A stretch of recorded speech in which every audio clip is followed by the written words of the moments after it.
where persons would have buried their nervous strings, where they have an indigenous connection to the East. The city wise men come for the East, the three wise men. We have three wise politicians for the East too.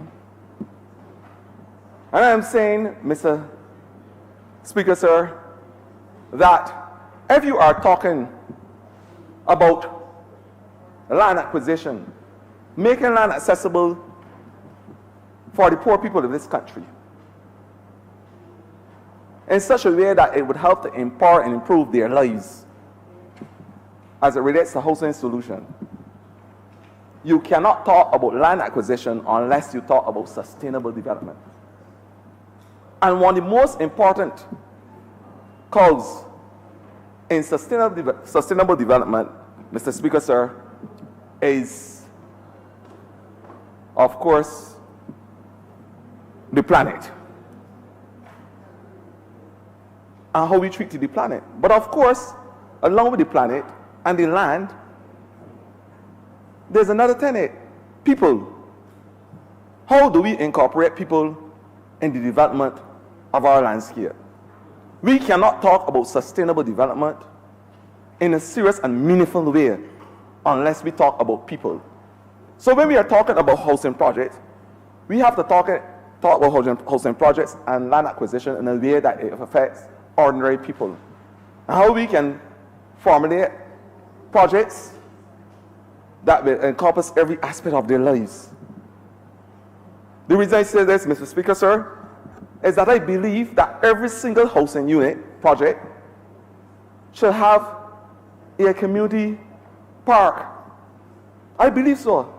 I believe that every single housing project should have a home for the elderly and a recreational area for the elderly.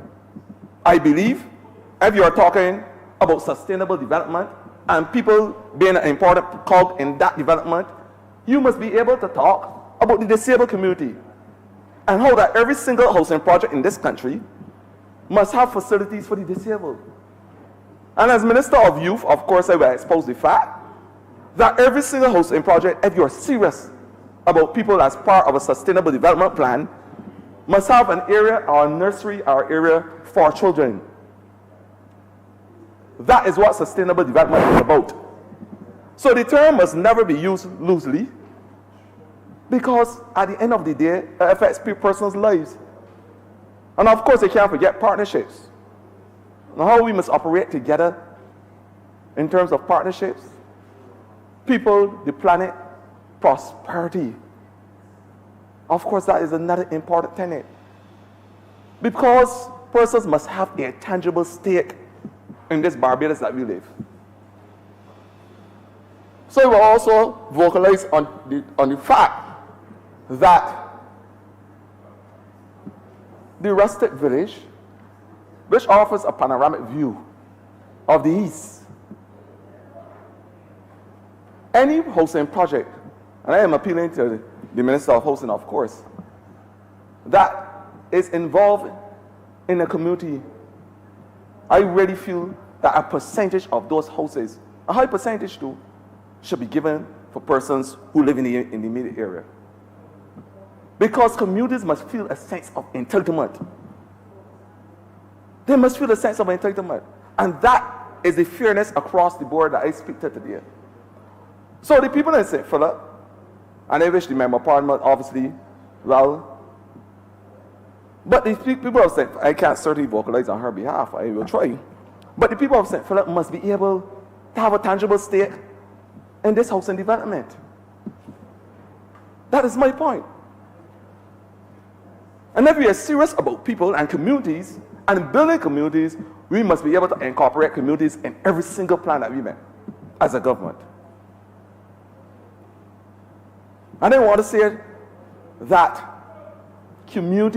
a community center, as the Minister of Community Empowerment, I would have lucid, probably lucid, maybe limpid as well, discussions with the Minister of Housing, because I believe that every single community and housing development should also have a community center. Not to become an edifice, like what happened with the Water Authority building. That's not what this government is about. But become an active center where persons can go and express themselves in dance, theater, and educational components. That is what I'm talking about. And I believe that every single community and every housing project that is imagined in the brains of the persons who are responsible for them, that they must involve communities, community centers, facilities for the disabled, and the elderly, which I will speak until I get glutton-free about. The elderly. We must be able to care for the children in this society. And you can't have a housing project where you have high-rise buildings that the elderly and the disabled have to climb 20 and 30 steps up. There must be a sensible and sensitive approach to how we treat to our people. Again, I go back, as I said, to the most important tenet of sustainable development, people. And I want to congratulate, in the same voice, the Member of Parliament for Christchurch East, the Minister responsible for energy. Because, like my colleague from St. Lucie, and I want to congratulate him for the wonderful experience that he gave to Barbados in the gathering. It certainly really lent momentum, and I'm sure it will catapult another Member of Parliament for St. Peter in his quest to be just as good or better. They say that they always put a woman in front, and St. Lucie, the only female person in Barbados, lay from the front. I see the women in this house smiling. We have a woman Prime Minister as well, and I'm happy today to be able to be led. They say if you want something, say you call upon a man. If you want something done, you call upon a woman. I hope the whole of Barbados is listening. If you want something said, you call upon a man. If you want something done, you call upon a woman. Mr. Speaker, I see you smiling as well. But I want to say that if you are serious about housing development, there's a new trust in Barbados as it relates to renewable energy, reduction of fossil fuel. You heard the Minister of Energy, you heard him repeatedly said that our carbon dioxide emission in this country and the burning of biodiesel is far too high. You heard it. And that's why he's saying, and I agree with the Member of Parliament for St. Lucie, when he says that any serious housing development has to take in account renewable energy, whether it is wind or solar. They must always so, because we live in a water-scarce country. Be conservative means, as it relates to water usage, the faucets that you use, water conservative faucets, the tanks that you put around, whether they're the tanks outside or the ones built in the basement area. But we must find every single way to circulate the water that we know as rainwater that runs off the roof and runs into the sea. That is the water we have to catch. Whether we use it for domestic purposes, whether we use it for potable purposes, it must be used and recycled in this country if we are serious about sustaining the development of Barbados. And that is why, Mr. Speaker, sir, I am 150%, if that is possible. One thing you know that is impossible, that 20 is greater than 80. But if it is possible to get 150%, I am 150% behind the new drive of planting trees around Barbados. And I believe that every single community and housing project should have an area allocated for the planting of garden and trees. Community gardening and trees. The million trees that we will plant, and they say we will plant across Barbados over the next year, is responsible, Mr. Speaker, and I can repeat, is responsible for the extraction of 48 million pounds of carbon dioxide and a significant reduction in the greenhouse gases, which will seek to destroy life as we know it. It is the biggest existential threat in the world. The ocean is rising 4 millimeters every single year. You know why? Because of the extra heat from the sun and the melting of the ice. It goes back to community gardening that we should be doing around our house and the planting of trees. Because if we do this in every single project, we are able to extract more carbon dioxide from the atmosphere. The sun is rising by 0.2 degrees Celsius every year. And in the next 40 or 50 years, trust me, the ocean will rise by 10 to 15 inches, which will destroy the ocean as we know it. And I see the Minister of Maritime Affairs looking. Because we must be able to mitigate our ocean and our sea and our beaches as we know it and the reefs as we know it. And I'm saying, Mr. Speaker, sir, our housing development must take into account land, the way how our water courses run. Our engineering and geospatial technicians must understand how our water courses run when we develop houses so that the ocean and the sea as we know it will not be affected by the runoff of our water. I'm not only talking about the flooding, the local flooding in surface water. I am talking about the runoff that will affect the beaches and the ocean as we know it. That's what we're talking about as well. So, Mr. Speaker, sir, we have, of course, a problem in Barbados every single time, and especially in the epicenter of Christchurch. And I will be first to put up my hand and say, I will defend it to the dying end. Once I have blood in my body, an air that is minus the carbon dioxide that I spoke about earlier, I will expose and vocalize on behalf of the good people from the epicenter of Christchurch, Christchurch West Central. And I, as minister and MP for the area, in my first 6-7 months, experienced 4 house fires.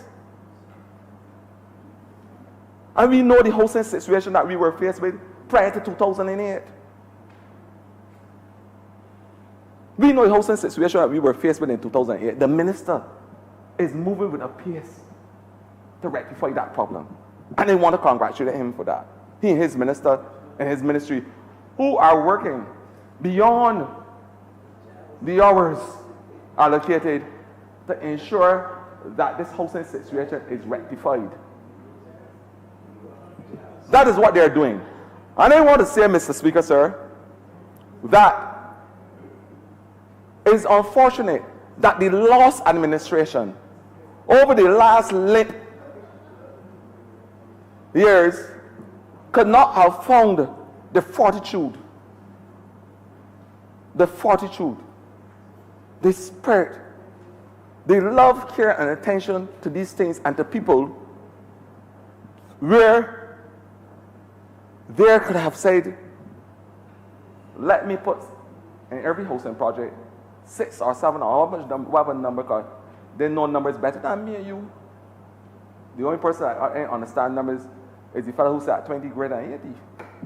But they know numbers, because they know to get manna drop out the sky and into the pockets.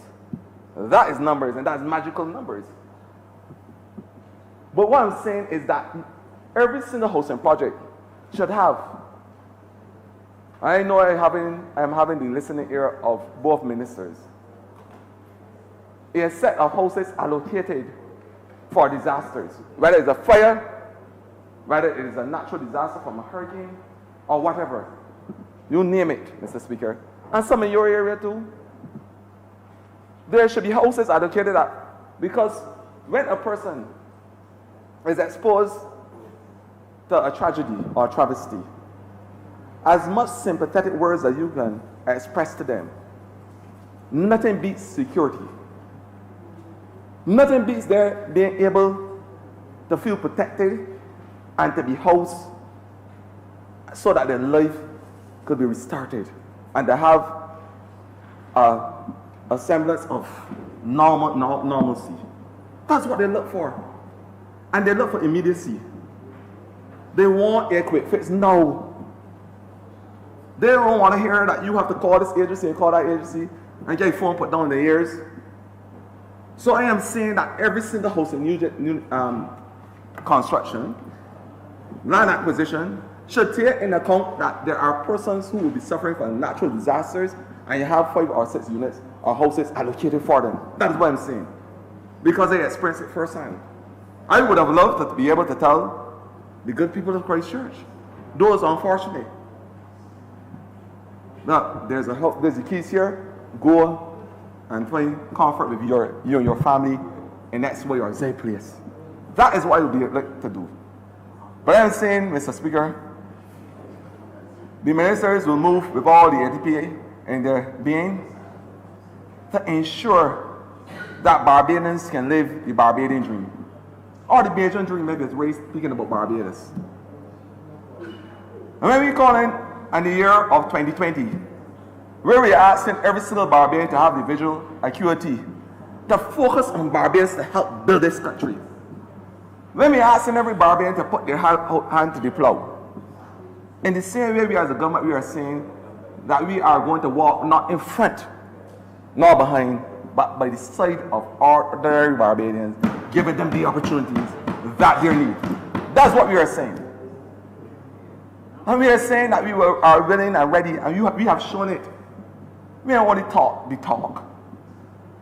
They had a song called "The Lord Don't Talk to Me Every Game Another." We ain't talking the talk, Mr. Speaker. We are prepared to walk the walk and do the do for the good people of this country. That is what we are prepared to do. And this is what doing the do is. Bring serious resolutions to this August chamber. This is bringing serious resolutions to this chamber. All the last administration reminded us, you know that it was trip advisory. It tripled me and you and every Barbadian. That's all you had in this country. Trip advisory after trip advisory, telling persons from abroad not to come to Barbados. That's what we had as the new norm. It was a new Barbados over the last 10 years, a different Barbados, one that we are not accustomed to. That's what we had representing as a country. That's what we had. There was downgrade after downgrade. Remember, Parliament for the West, it was a new grade of down in this country. That's what we had, masquerading as a government. And it never redounded to the ordinary Barbadian. Whether it's a housing project, whether it's a land project, whether it's a social intervention project, there was nothing for the ordinary folk in this country. So that is why we have moved. We're very connective sinew in our being to ensure that there will be a new Barbados. We are being led, of course, by none other than the Member of Parliament for St. Michael Northeast. And I'm happy that she has epitomized the words of Margaret Thatcher herself when she said, if you want something done, you call upon a lady. Mr. Speaker, I'm obliged. Thank you. Honourable Member for St. Michael South. Thank you very much, Mr. Speaker, sir. I rise, of course, to support this resolution that is before this House. I want to commend the Speaker who spoke before me for an excellent contribution to the discussion. And of course, the Honourable Member for St. Andrew and the Honourable Member for St. John. Mr. Speaker, sir, I found myself in a somewhat pensive mood earlier as the Honourable Member for St. Michael East took me to the place of my birth and a little chattel house in my Lord Sill. And in that little chattel house in my Lord Sill, my mother gave birth to 8 children. I was the 7th. And I remember, sir, in that house, before it was fixed, you could see through the sideboards, so I would look to see when Mommy was coming home when I was being naughty.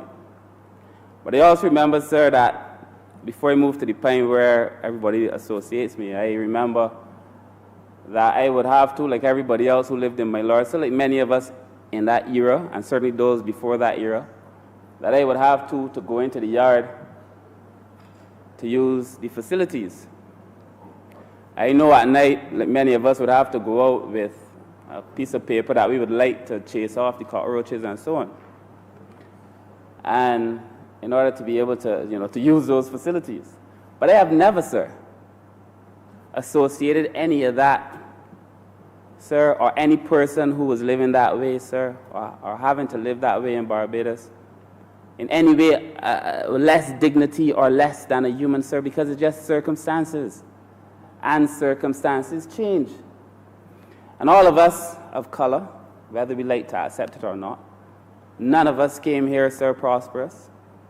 Most of us, if not all of us, came here against our will, forced to do things that we were, sir, as human beings probably should not have had to do. The Honourable Prime Minister spoke, sir, of when she was in Ghana, of her experience where they took her to a place where they would hold people, black people, sir, into a holding cell. It wasn't really a cell, but it's very small space that they would force hundreds of people, sir, to gather, defecate on themselves, live in that space or die in that space and wait for the ship. That, sir, is dishonorable. But there is nothing dishonorable, sir, about having to live the way that some of us had to live. But it is dishonorable, sir, to have created a society of us and them, where there is a possibility for us to do better when circumstances have changed, because they said it's just circumstances. When circumstances have changed and people are being forced to live in conditions, sir, in a modern Barbados, sir, that do not have the fittings of a modern Barbados. And the reason that is, sir, is because we have a system where we believe some people should benefit from development and others should not. In my constituency, sir, in St. Michael South, I still have many people, sir, who have outhouses. In fact, sir, there are some houses that you go to, and from looking on the outside, you cannot tell. But then when you ask to use the bathroom, some people get uneasy. And some direct you freely to the back, or some say, Minister, if you will help me know because I would like to have facilities. Those are the things that we came office to change. And those are the things that we are changing. Sorry, listen to the Honourable Member for St. Lucie, sorry. The Honourable Member for St. Peter hasn't yet spoken, but I'm sure you will. But the Honourable Member for St. Lucie said this morning that you cannot drive on a promise. Sir, you cannot live on a promise. You cannot live on a promise, and we made some. And that is why, sir, from time to time you would hear me remark, sir, a promise made and a promise kept. Because we, sir, if we are serious about what it is we came to do, we must allow people to live out the full experience and manifestations of our words and those promises, so that people must not be living in housing, sir, that is below what we consider to be proper Barbadian standards. The last administration boasted time and time again that they had built affordable housing. Well, I don't know how it got affordable. Affordable for whom?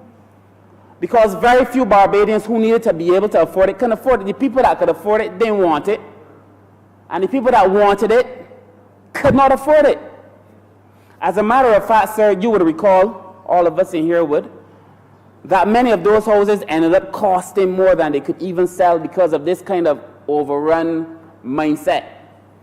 Overruns for everything. Everything costing more than it should cost. So you build a house that should really cost $150,000, they end up costing $300,000 and still nobody in it. Or still is not connected to the sewage system, or you don't have the proper permissions to be able to build there or to allow people to live there. Madness! So what we had before in the last 10 years, sir, was a whole system of madness. And I am very grateful to see, sir, that the Honourable Member for St. Andrew is making wrong things right. And that we would set out, sir, on a housing program of genuine, affordable housing for poor people in this country.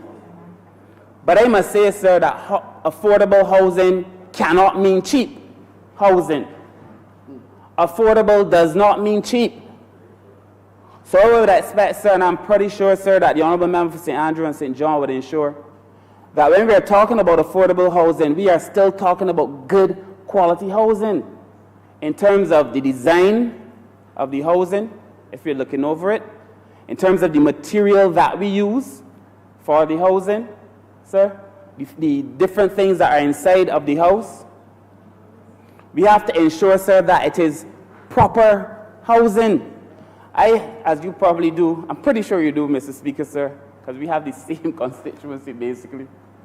I go and I see some houses that urban have built in the past. And you walk into these houses, sir, some of them a few years old. The kitchen falling apart, the flooring falling apart. It rains when it leaks when it rains. Sometimes when the sun shines, they get rays of sunshine coming through it, leaking sun. Some of these houses so badly constructed, sir. And those houses were not affordable, but they were built cheap. So affordable cannot mean cheap, because we have to make sure that poor people live in dignity in this country. And sir, I also believe that the quality of the roads. We have been talking, sir, as a government about some of the things that we must do. We have said for the longest time that we recognize the Honourable Member for Christchurch. You're West Central? The Honourable Member for Christchurch, West Central, said in relation to his contribution, sir, the climate is changing.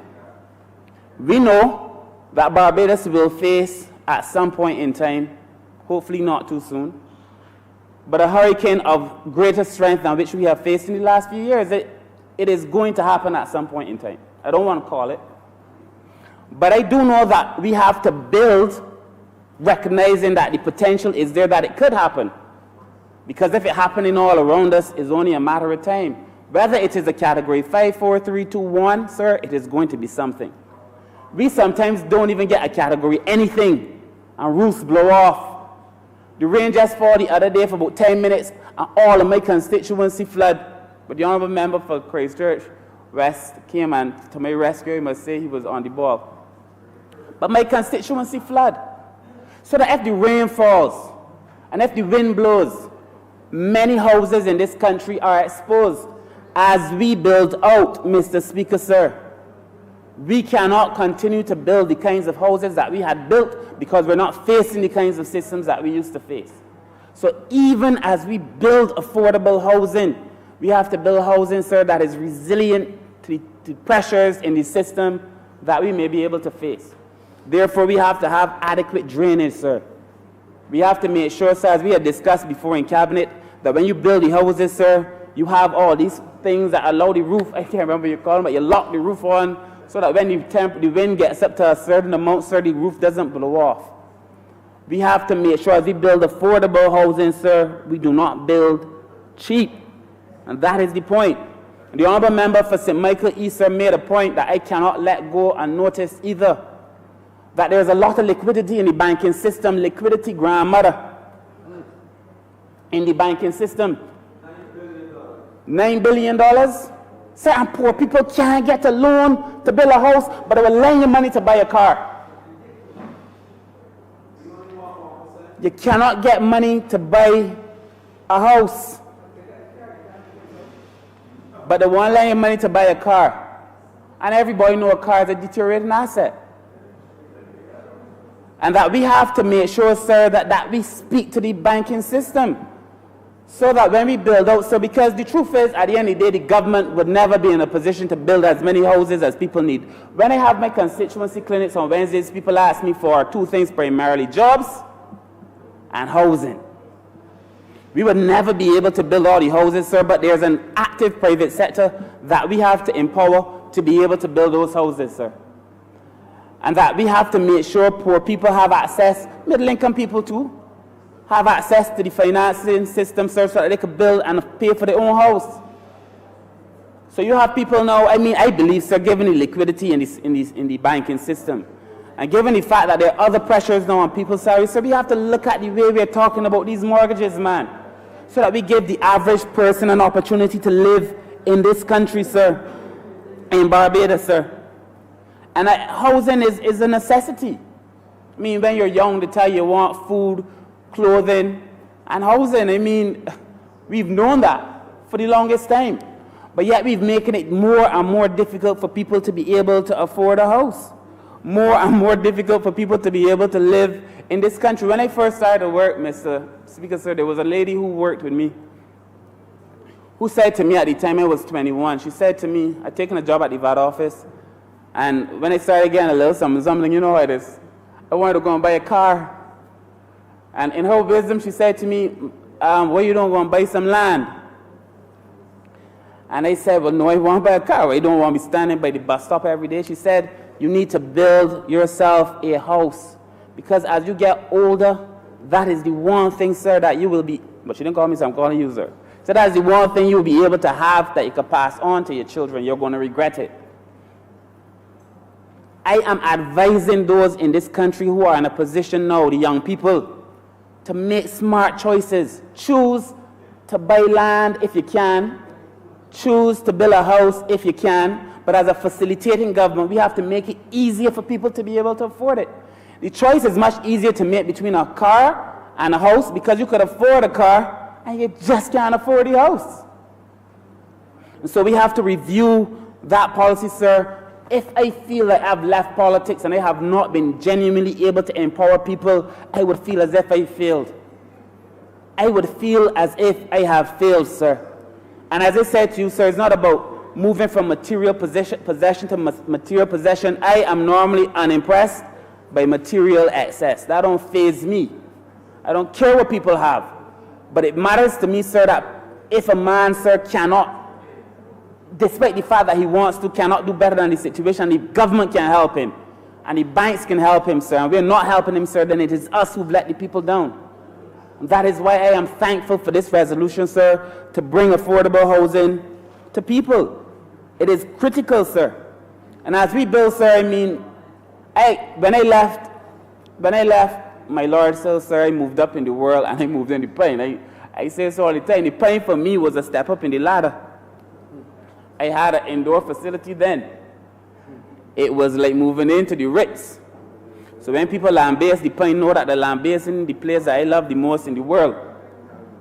But at the same time, Mr. Speaker, sir, when you build a housing scheme or a housing facility, and you bring all of these people who are in a particular economic bracket, and you build a very small basketball court that can hold 10 people at a time, and you got thousands of people waiting to use the basketball court. Or you build 2 football fields and have thousands of young men waiting to play football.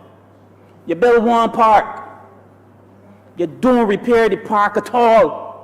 So you build it, you post the pictures of it, but then if you put your children on it, they're likely to catch tetanus because the thing's rusting. Don't fix them at all. But you are asking poor people, children then, to find something to do. What are they going to do? Because we got to see housing, sir, as much bigger than a housing solution. And if we continue to look at our social issues in silos, sir, we are perpetuating this issue. We cannot look at our social problems in silos. You put a man in a housing scheme, sir, but half of them ain't working. The place look popped down. The garbage ain't collect. But lately, sir, thanks to the Honourable Member St. Michael, East again, I hear people complaining about garbage collection at all. As a matter of fact, I was in the yard and it clean. The garbage collect, the grass done cut. Between you and the Honourable Member for St. Michael Southeast, are doing a great job. Huh?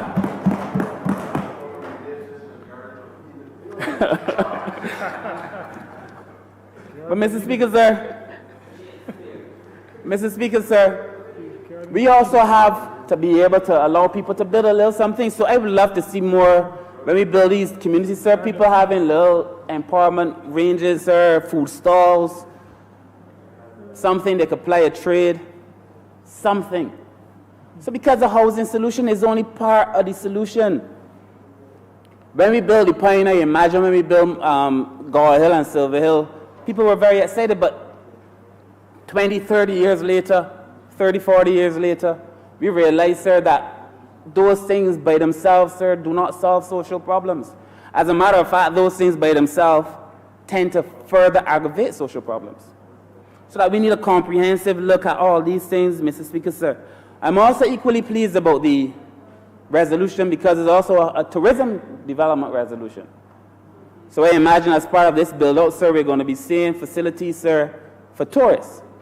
And that is a good thing because I imagine where we're building for tourists, sir, we're going to be looking to build the nicest facilities, sir, so that average people will be exposed to those things. Yeah, the thing is, sir, I remember when I was about 15 years ago, I can't remember, there was a policy in Barbados. The honourable members who were here for a while may remember, where I think it was this government maybe, that has said if you build, if you want to cut land, if you cut above 40 lots, you got to cut a space for poor people or middle income or lower income people. If you drive around Barbados, it used to amuse me that when you drive around, especially in the north, in some of the newer developments, there's one I know for sure, you would see 39 lots being cut because they ain't cutting the 40th. Because the 41st got to be for poor people. So, you know, people smart.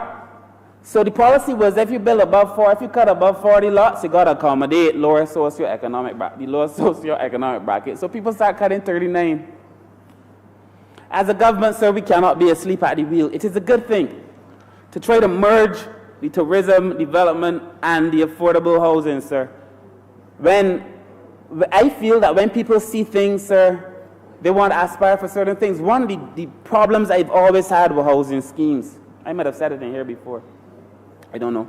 But one of the problems that I've always had with housing schemes is that the moment you you go to university, let's say, you struggle through university, Mr. Speaker, sir, or college, or you finish your CSCs and you get a little pick.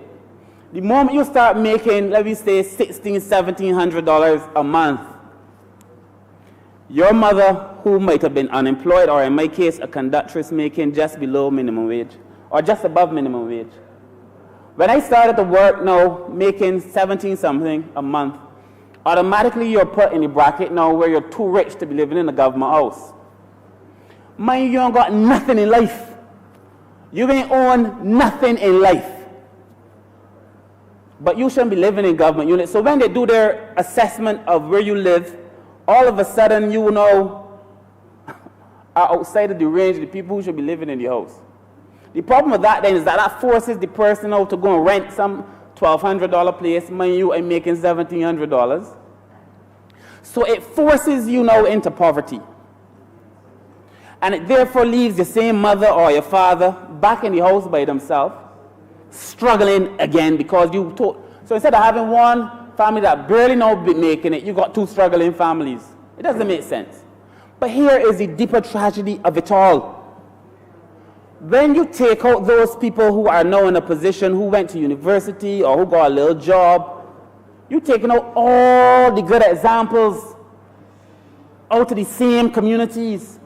So all you will leave behind in the communities are the persons who by some definition really and truly didn't make it. So the ones who you believe have made it, you want to take them out. And you leave everybody else behind, sir, who are struggling. That does not make sense to me.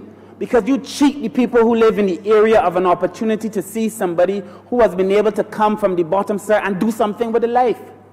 It does not make sense to me, sir. And therefore, this policy of trying to have middle income and lower income and upper income people together, sir, it makes sense. Let people see something else. In my constituency, sir, I'm starting a program which I call a Second Life, where for me, I knew what took me out the pine on weekends. Sometimes, not me, I never played, but I would go and watch my St. Michael's school friends, because my pine friends never play in a golf. My pine friends ain't playing a badminton. My pine friends ain't going swimming on the weekend. We swim at the beach, we head off the jetty. We ain't going to the aquatic center. But I knew on Saturdays and Sundays when some of them were going to piano lessons and things I never did. But I know, sir, that it makes a difference in the lives of children. So that you have to create a system where you sometimes take them out of the same communities that they live in. Take them somewhere else. Let them see something else. And I also know, sir, and I believe this in my heart, sir, in those communities like Pine and Gore Hill and Silver Hill and where poor people gather, there is an abundance of natural talent, and the reason it does not flourish has nothing to do with the genetics or the DNA, but it has to do with the system that serves to squeeze the life out of poor people. That is what I know. And therefore, it's important, sir, that we expose them, sir, to something different. This housing development, sir, that marries some aspects of tourism, sir, is important. And I do hope that when facilities are built up around the tourist, as it tends to happen organically, that the same people who reside in these areas get to serve them too, so that they can make a dollar, so that everybody could live. That is important, sir. And then, you know, Social policy, sir, is about meeting needs, managing social problems, creating opportunity. When we do these housing solutions, sir, I hope we're able to meet the needs of people. Sir, we manage the social problems that are inevitable, that is spurring up across all over Barbados now, sir, but they have to give people opportunities for advancement, and that we need a comprehensive social policy, sir, that includes housing. And you would know, because I'm talking to you, Mr. Speaker, sir, but you're a long time converted. You taught this stuff. You're a seasoned social scientist and a seasoned social worker. But that we have to integrate these things, Mr. Speaker, sir. We have to integrate these things. Or we would be boasting today, as we did when we built the Pine and Gore Hill and Silver Hill, and crying tomorrow when they manifest themselves because there has been a certain amount of dereliction in our duty, sir, in terms of looking at the other aspects of development, sir. And it is going to be vitally important. Before I close, sir, it was mentioned about the building out at sea, sir. We are about to do that. I'm actually, sir, expecting to have in my hands the report on Phase 1B of the islands by the end of March, and to have a conversation with Barbados about what that would look like. But it's important for us to make the point, sir, that the government does not intend to carry any debt for this, that we're working with persons, sir, who would build out the islands, sir, so that the debt becomes that person, sir, but the islands, sir. And any beach, it must be made clear, sir, that any beach associated with the islands remains the property of Barbadians. They're not private beaches in the plan, period. Period. So even as we talk about building out, sir, this is important. People are coming to me as Minister of Maritime Affairs, sir, lamenting about the state of the beaches. A lady called me. I put her to speak to the Honourable Member for St. Michael East, because we'd had a conversation on it, lamenting that she was running on Carlisle Bay and that she couldn't even run in a straight road now because there were chairs stretched from the top of the beach right to the water, and that you couldn't get past the chairs because people now have come to the understanding, or the misunderstanding, that they own to the high water mark, and the high water mark means everything, and that therefore you cannot now run on the beach. You can hardly pass. It has to stop. Mr. Speaker, sir, it has to stop. And that the NCC has regulations, sir, where people have to apply and get permission, whether you think you own the space or not. People can't even access the beach. People can't get into the water. It does not make sense, sir. There's a whole set of regulation that has to come to that whole areas, including the jet ski men, the small craft operators who carry out your children, sir, on party boats and don't have any kind of training at all. You could be a captain of a party boat and never train. And all everybody's lives on these boats, sir. So there's a whole set of regulations that must come, sir, to that aspect of life. But as we manage, sir, the ocean space, because our sea space is 424 times the size of our land space, our EEZ. 424 times. 424 times the opportunity. 424 times the likelihood, unless we manage it well, for things to go wrong. And there's a lot of experience that we have on the land, sir, that we now have to take into the ocean, sir. I am thankful to hear that, Mr. Speaker, sir. We've had a conversation, myself and the Honourable Member for St. Michael East, sir, where we spoke of, I won't call the person or the place, but we knew that in the dead of night, mysteriously, some big coconut trees just appear in a certain spot because people determine that they own the space and inhibiting other people from having access to that space. Them kind of things, sir, are wrong and they don't make sense. And if we as a government do not stand up for the people who put us in this place, well, we will not be in this place for long. And I know the people in Bayland and in Brittensill and in Charleston and in Dawes Road put me here to protect their interests. And St. Michael South, sir, has a lovely stretch of beach on Carlisle Bay, and that beach belongs to the people. Gabby ain't wrong. The beach belongs to the people, sir. So that all the land in Barbados, sir, no matter what we do, no matter how we build out, Mr. Speaker, sir, it has to be for the average Barbadian. It has to be for the average Barbadian, sir. So as I close, sir, I just want to say that I support this resolution entirely. I look forward to what we are able to do, sir. That we are not obsessed with the idea of building, because you know, son, the last government said they built X amount of houses. I built 50 houses, and when you look, 49 of them ain't got in a body. 49 of them, 49 ain't got in a body, and 46 falling apart. A madness. So you can pat yourself on the back. I ain't come to pat myself or nobody on the back. I come to stop poor people from being poor, the way the former member for St. Peter used to say. Our job is to stop poor people from being poor. To empower people, sir. To share the cake, empower other people. So I support this resolution, Mr. Speaker, sir. I support it entirely. I've expressed the areas that I believe, sir, that we need to flesh them out. I believe that it has to be a bigger conversation, of course, but I give my wholehearted support to the resolution. Thank you, Mr. Speaker, sir. Honourable member for St. George North. Mr. Speaker, I welcome this opportunity to share a few thoughts on this very important land acquisition.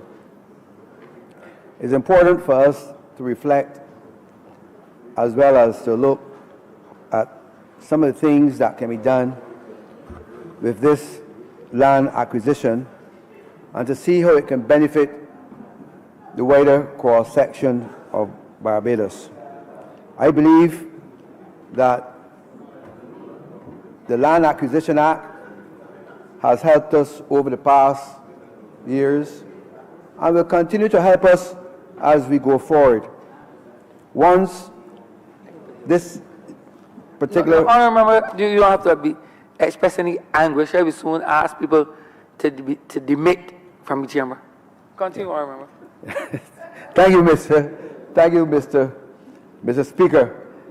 But we need, Mr. Speaker, to look at how it can benefit our society, how this public purpose can be beneficial to a large cross-section of our society. And I must, from the outset, state that last Tuesday, the bank holiday, 21st, I will always remember that evening, I journeyed from St. Lucie after having a nice affair with my friend, the representative for St. Andrew and representative for St. George South. Of course, the member for St. Joseph was not there, he was absent. And in St. Lucie, we had a great time on that occasion. But after I left there, I had to come to St. Michael. And I went to a place called Bush Hall. I'm sure you're familiar. Bush Hall. Bush Hall, Honourable Bush Hall. Yes. Not the other one that other persons Bush are Hall. more Bush familiar Hall, with. Honourable member. Bush Hall. That begin with H, but it's Bush Hall. Hall, Honourable member. And I went there because I could not find a suitable place to buy a liquor after certain hours. And I went to Bush Hall, and I journeyed down through Bush Hall, and I met, on that occasion, it was about 10:30 in the evening, a large number of persons, with a big crowd. I could not believe that on a bank holiday night, so late, that you will see so many people congregating within that community. And when I got there, one of the guys recognized me and said, come on down, we want to see you in this area. So I went, and I had a little social with the guys. And one of the questions I asked was, what are some of the things you guys want down here? What are some of the things you want our government to do? And many of them said, okay, of course we want work. Work was the number one. Housing was number two. And of course, things like recreation and proper lighting. Now, these are the things that, when I listen to the member for St. Michael South, he talked about the social policy of a government. And I must say that social policy of government does not only mean in theory. It means that it must put these things in action. And one of the things that the BLP government is noted for is good social policy. We were able to create employment. And I remember a former Prime Minister said that we want to create 30,000 jobs. We want to create employment. We want to set a housing policy in a way that the average person will have a house. We want to be able to do this. And in our term in government, we have to be able to put our social policy in a way that will benefit the average individual. Now these guys, and there were many guys, I think there were more guys, men there than women. Most of these men signal out employment. We have to generate employment. We have to be able to provide housing for the poor. True rhetoric is good, but we have to be able to come to the table and say, how are we going to do these things? The whole question is important. How are we going to assess these problems? Out of this conversation with these gentlemen, I came up with a program that years ago, I remember I had discussed with the leadership of this party, that there is need for a rapid renewal program in St. Michael. A rapid renewal program in St. Michael. And the reason why I say that, in order for us, Mr. Speaker, to provide, and it is important, because poor lighting, derelict properties. St. Michael, some years ago, had over 1,800 derelict housing in St. Michael alone. Bush needs to be cleared. If you go into any of the housing area in Barbados today, you see a lot of garbage on the street. Garbage collection is a key. Housing is important, but garbage collection and poor lighting must be improved as we go forward. And in today's society where you have crime on the increase, there must be proper lighting. People become very scared. People become frightened. People don't want to come out of their home because of poor lighting. We need to improve the lighting, not only in certain areas, but all across St. Michael especially in our constituency too. You need proper lighting. I am not sure that the present solar lighting that is put down by the Barbados Light and Power is quite adequate. They need to put down more lighting in strategic places in order to satisfy the people within that community and also to help visitors as well as tourists and people to our island. Garbage collection must be a thing and must be seen as something of importance.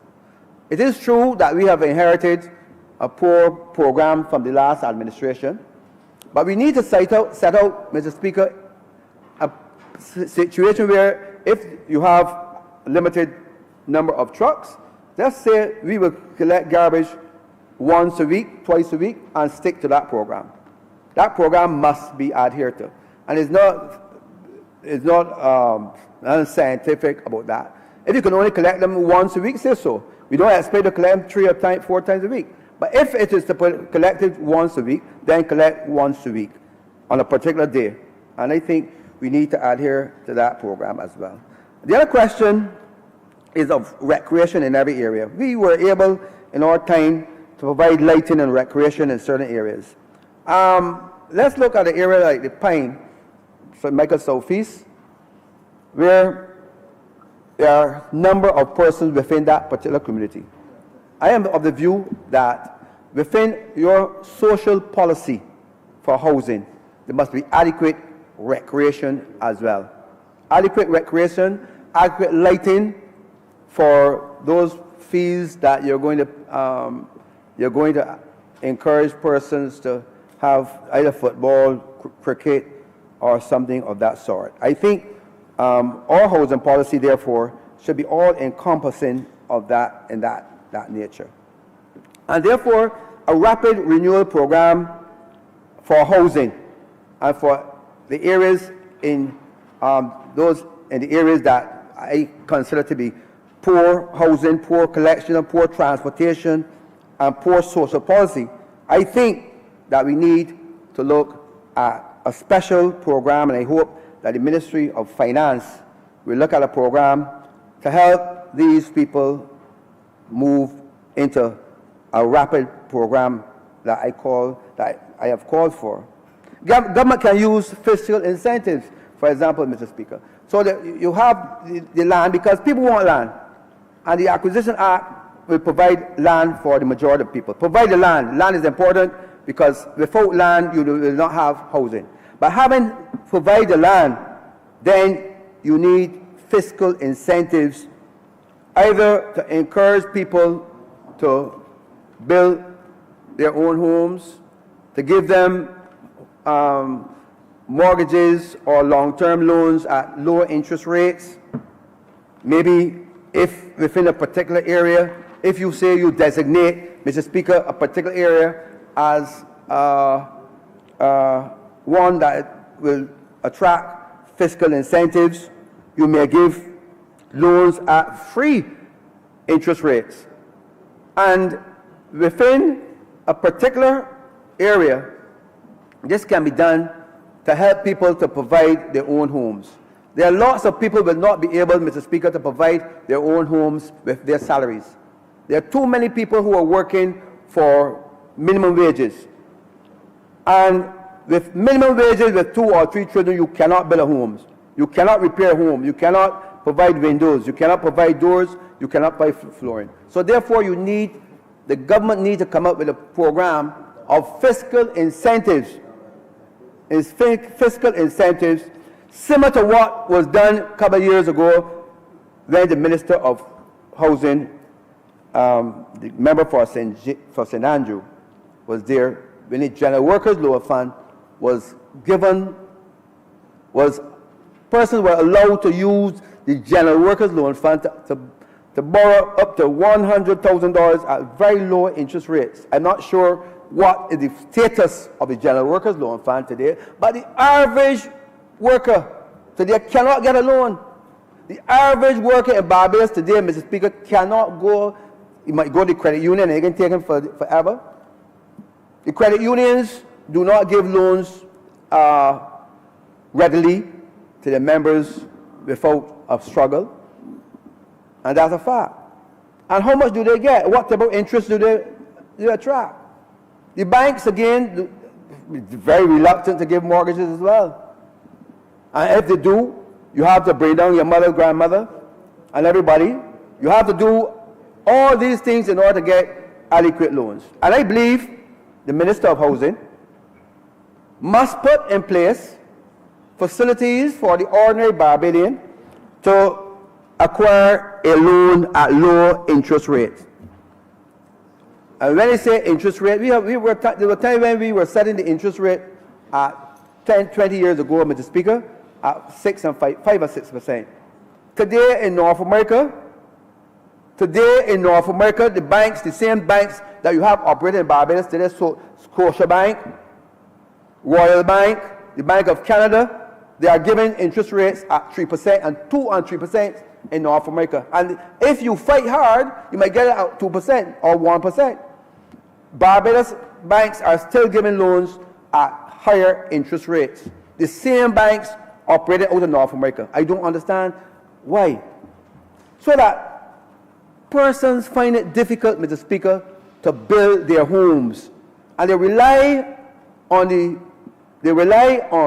urban, they rely on the Rural Development Commission, but they cannot do all. And I'm saying to you, Mr. Speaker, that we need to put in place a rapid response where persons can get loans at no interest, and the government has to do that. Because the only body who can do it is the government, because investors will not put their money. And of course, years ago, we were thinking about the secondary mortgage market. I don't hear anybody talk about it. I don't hear the Minister of Finance speaking about a secondary mortgage market at all. But a secondary mortgage market is merely up for the upper middle class and so on, where mortgage banks can buy out the persons who give the loan in the first place and provide the banks with ready cash. But we definitely need a situation, Mr. Speaker, where we put money in housing, because we put the land is available, as I said before. When you get the land, you have to put a structure on it. When you put a structure on it, you have to be able to provide that incentive for people and for other persons to follow. So I believe, Mr. Speaker, that this particular acquisition is important. We need to see more because we definitely need to see more available lands available throughout the country. I heard the minister spoke about land that was acquired over 2000 from 2002. I acquired a parcel of land at Market Hill, St. George, has not been turned into anything. So you still have land that was acquired years ago, but still there because of little problems in terms of compensation which need to be earned out. I'm glad that the minister has stuck to his guns, that the land is acquired, is government land, and therefore the next step would be to put in the roads and allow people to have those house spots. But when the house spots are available, then you need to provide them, especially for low-income earners, you need to provide opportunity for them, people to acquire mortgages at the lowest interest rates available at the time, so that it will help those persons to whom the land will be provided for as well. And I want to say, Mr. Speaker, as well too, that when you have this type of development, you not only provide for the householder, but you provide, Mr. Speaker, for persons, because a good housing policy provides not only work for persons that construction the houses, like plumbers, surveyors, draftsmen, architects, and so on. You not only provide work for those people, but you provide work for bankers and lawyers. A good housing policy will turn around this country. It will turn around the country because a lot of people can be employed by a good housing policy that will help our country. And the Land Acquisition Act starts that program. But once that program has been started in terms of acquiring the land, then you need to turn it around, because by turning it around, you'll be providing employment for a wide cross-section of people. And when you do this, people will spend. People will spend. Once people are working, once you have a number of persons working within your society as masons, as carpenters, as plumbers, as truck drivers, and so on, bringing the material, then that economic activity, Mr. Speaker, will be helpful to our economy. And that's the reason why an economy can be turned around, but you have to be able to invest money into this housing activity. So I believe, Mr. Speaker, that lots can be done, but we need to see a policy that is not only, as I heard members talk about, sustainable. A policy that is sustainable for the low-income earners will be important. And you have to create that sustainability, especially if you have affordable housing and housings that are made available. Because still many people ask us, Mr. Speaker, for affordable housing. Affordable housing is difficult. It's very difficult at this time. But if you do it in terms of providing that interest-free loan or whatever, and providing the infrastructure, as the minister said, that one of the ministries will be doing, this will bring the cost of certain houses down, and it will help the poor in this country. So that within this particular term, I will be grateful to see the minister look not only the acquisition of land, but also look carefully at how we can help provide financing for the majority of persons who want not only to build homes, but also to improve their homes, improve flooring, improve windows, improve roofs. All of these things are important, and this would help us in our society to not only develop a society that has long been looked at as a very important infrastructure in our economy, housing. Years ago, Mr. Speaker, I have spoken about this many times ago, that one of the things that were discussed by the Moyne Commission was housing, poor, derelict housing. And of course that was cited way back in 1945 or thereabout. Today we still have a number of things that, if you look back 50 or so years ago, you can still see semblance of that society. So we need to move forward. We need to put a program at this juncture in time. We cannot hope for 20 years from now. The time is right for a BLP government, which we know have always delivered. The time is right now for this administration to put new policies in place to move the housing sector forward, to renew our society and to make our society more modernized. And by modernized, Mr. Speaker, I'm not only speaking about new housing with new financing, I talk about new transportation availability, I talk about garbage collection, I talk about proper sewage. All of these things are important for us to do at this juncture. Mr. Speaker, I'm obliged to you. Honourable Member for St. George South. Thank you, Mr. Speaker. Mr. Speaker, I rise to join this debate on this housing resolution.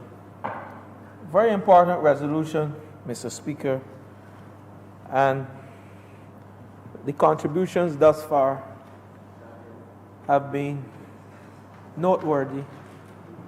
Very interesting contributions. The last member, Mr. Speaker, spoke about the impact of housing and the role housing will play. He didn't use the words, but the role housing will play in economic development of this country. He recognized that as you acquire land to develop or to bring housing solutions to the people of this country, what you'll bring with it is the whole aspect of commerce and small business, the electricians and the artisans. And indeed, if we follow the Barbados Labour Party model of not only building housing, but providing housing solutions. And I will pick up a bit on the member for St. Michael East, because I listen to him, and when he speaks, Mr. Speaker, I kind of get goose pimples at times, because he speaks to the role of housing solution in empowering and enfranchising the working class people. He used the word poor, and some use marginalized, and those persons who don't have the opportunity. So he used the word poor. We said disenfranchised. But, Mr. Speaker, the reality is that when you, as a government, and this government, acquire land for housing, we look at the holistic approach to the housing solution. The enfranchisement of the working class person in this country, the whole aspect of empowering the small businessman, and we also look at the family. Because when you build housing and you provide affordable housing or housing solutions, if you want to limit it to housing solutions within the urban and the rural corridors, we think about family. And we, as a Labour Party, we pride ourselves on providing housing solutions whereby the family unit is indeed empowered. And when I say empowered, within each family unit, you'll find those skills. The mason, the carpenter, the plumber, the steel bender. So we provide housing solutions, and this has happened in the past under the Labour Party. Check our manifestos. And I'm going back there because there is a consistent thread that runs through the bowels of the Labour Party that speak to empowering people as we provide housing solutions. Because families rather the land. And why families rather the land? Because we have within this family unit the plumbers in the Pine, in St. Thomas, the carpenters in St. Joseph in Horse Hill, the steel benders in the Ivy, the electricians, and in Everton, of course, and in St. Michael South, and in St. Peter, and St. Philip West, and St. John, and of course we can't forget St. Michael Northwest. We have those skills within the family unit that allow us to make housing affordable for the working class people in this country. And that's what the Labour Party prides itself on. So I joined this debate, Mr. Speaker, to congratulate the member for St. Andrew.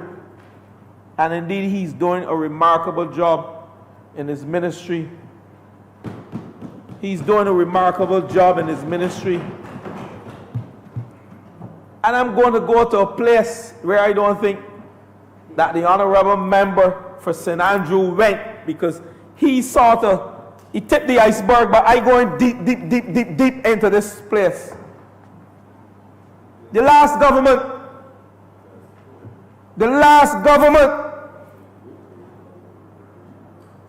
came to office back then, a time where we all want to forget because of what happened in this country, but they pride themselves on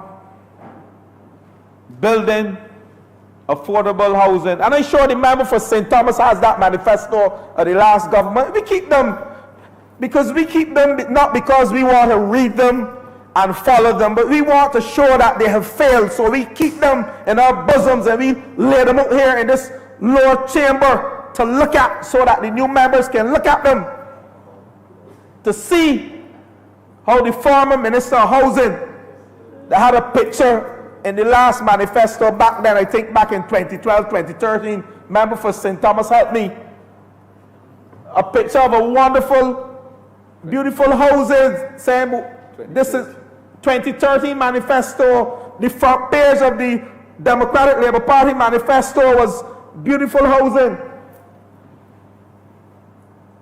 And I go there because I want to say to this country and to the lower chamber, between 2013 and now, what has happened with housing in this country? And the member for St. Andrew went there, and I told him I'm going to go there. I'm going to follow up on what he started in this chamber from 2013 to 2018. Look at that manifesto and look at what transpired as it relates to housing solutions in this country. If you were building housing or providing housing solutions for the working class people in this country, what the member for St. Michael East referred to as the poor man, and the member for St. Michael South, who's from the Pine, just like me from Elton, we're from poor and humble origins. So we understand the importance of providing housing solutions for poor people in this country. And if we look at what was done to the landscape of this country, we can refer to the grotto. We can refer to those up in St. Philip, just below District C Police Station, where the member for Parshland, Valerie, refer to all those housing solutions between 2013 and 2018. What happened in this country? I run a constituency office, a very proud one that is active, one where you see my people on a daily basis, even when I was in opposition. I ain't changed. I've racked it up. And most requests that I get on a weekly basis, they're for housing or housing solutions in this country. And if the Democratic Labour Party won a government in 2013 on providing housing solutions, they lost it in 2018 for failing to provide housing solutions for the average man in this country. And we as a government, and again I want to congratulate one of my political mentors, the member for St. Michael, the member for St. Andrew, because I know he understands this better than most of us. And also our Prime Minister, the leader, the member for St. Michael Northeast, she understands it better than all of us.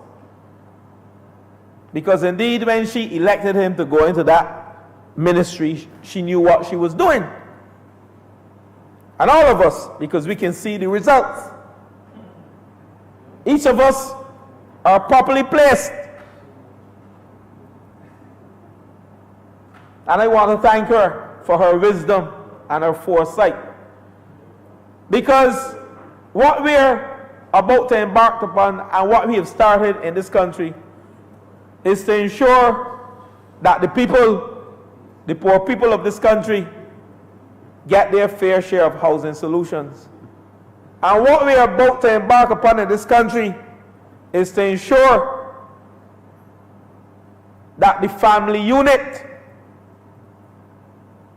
those persons with the skills from the Samuel Jackman Prescott Institution, from the skills training, those persons who acquire the skills by observations and by working alongside the experienced people, that is how we as a country develop.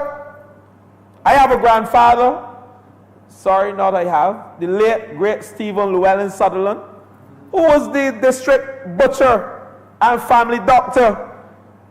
He never went to Penn State University to learn how to blow wells, but he had a license. And he went to the main yard to collect dynamite and cap and fuse and the blue wells in St. George. So that when I became eligible to offer myself to this great institution on behalf of the people, and I went around St. George South, I was told, your grandfather dug my well. Some even said he dug them for free. Because for him, it was about building a community and not about earning money. And of course, I rode on his coattail, thanks to him, but he left that legacy for me to carry on. And here I am carrying it on. Successfully, I may say, on behalf of the poor people of St. George, we have I remember you're not blowing wells, though. No, I am not. I am not. We have developed, because through his wisdom, Mr. Speaker, we are now sending the young people to university to learn how to deal with these matters. And technology has taken over because we are putting down seismographs now in areas to tell us what we should do and how we should do it. But that is how we develop as a people. And the member for St. Michael's, he doesn't know how he impacts me when he speaks about the average man and the poor people, and also the member for St. Michael's South. They're like me, the same origin, and also the member for St. Peter. I won't say certain things about him that I know. But if you want to talk about enfranchisement and empowerment and poor people with a vision, his father had many of them. He didn't wake up one morning and achieve success. He had to work hard. He came up poor, just like the member for St. Philip West, my good friend. So we understand what we are doing here in this house today. We understand what we are doing here in this house today. This is indeed a powerful initiative. by the Labour Party, and that's why I had to rise, because the member for St. Michael East pulled me out of my seat when he said we all have to speak on this. We are not about grandstanding and asking our people to just listen to us as we carry on what was left of the last administration. This is a party with a difference. This is an administration and a government with a difference, who's providing affordable housing solutions. We are not just acquiring land willy-nilly. That is a phrase that we use in the country and also in urban Barbados. But Mr. Speaker, I wish to go into this whole aspect of acquiring land willy-nilly, because the member for St. Michael, the member for St. Peter teased me today when he said that land was acquired in St. George, and indeed he recognized that this land that was acquired under the last administration was acquired willy-nilly. He didn't use those words, but he hinted that,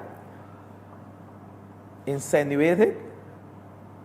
Because, Mr. Speaker, we inherited at Brighton, and I met with the Brighton plantation owner in St. George, some land that was acquired, some fertile land for agriculture, to build housing. I will repeat that. Some fertile land that was acquired in St. George to build housing. And Mr. Speaker, when I toured the Brighton and Butters area with the plantation owner, he said to me, "Parliamentary representative, this is land that should remain in agriculture. And if we follow agriculture, plantation by plantation," and the member for St. Peter, I can challenge you on this one. I believe that the Brighton plantation is the most productive plantation, or one of the most productive plantations in this country. I don't want to call his name, because, Mr. Speaker, we have seen the last administration acquire good land and turn the land into commercial footprint or commercial property. And we are here recognizing that we have sufficient land, an abundance of land in this country, that we should do better, because we can build affordable housing on one hand, and we can support agriculture to reduce our food import bill on the other hand. But that's not what the last administration did. The last administration, and I don't like to go there because it is an indictment on the political class. When we speak about corruption, as we enter this lower chamber to carry out the work of our people in this country, whether rich or poor, black or white, we have a duty to our citizens. But some of us are not only myopic, but some of us are inwardly focused. Well, some of them, not us. I can speak for the members in this chamber, including the member for St. Michael West. I can speak for him in that category. I don't think he's any corrupt individual. He has probably misplaced priorities, but he's not corrupt. And I think we are doing a wonderful job on behalf of the citizens of this country. We have to, when we acquire land in this country, And again, kudos to the member for St. Andrew, He's honorable member doing what? the honorable member. Thank you, Mr. Speaker. Obliged. The honorable member. When we acquire land in this country, we are acquiring land for housing solution that we know very well is not prime land for agriculture. And I've lived through it in the constituency of St. George South. But I don't want to go there because I have a section of St. George South that I love. It was fertile land, but I have houses, at least 100 and something houses there, and I love the people. I spend a lot of time there. So I don't want to go there with that area. But we have to be mindful when we acquire land in this country that we are not acquiring land at the expense of good agriculture in this country. And I speak on behalf of my good friend for St. Philip South, who's on an assignment presently. And we spoke earlier today because he wanted me to get that plug in for his area of expertise, the Ministry of Agriculture, because the land that the last administration acquired affected our food import bills significantly because they acquired fertile land, agricultural land, and put in housing, when we had other land that we could have put into housing. Mr. Speaker, I have some disgruntled constituents presently in the constituency of St. George South. Between the 2013 election and the 2018 election, the last administration came to my people. They thought that walking around with a sheet and asking the people of St. George South to sign on it. They did it in 2013. We have housing at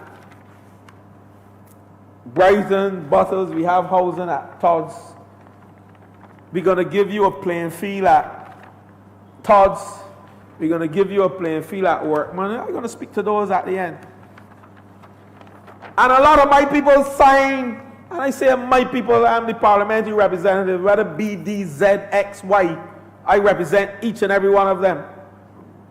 My people in St. George South. And they signed on a sheet of paper like this, place the name. Some photocopied them and sent to me, and I have those copies. Some are here. I ain't going to make them any document at the house, because I'm not going to expose my people. But at the end of the day, what they got nothing. By the last administration, it was an election gimmick, just to defeat me in 2013, and then to unseat me in 2018.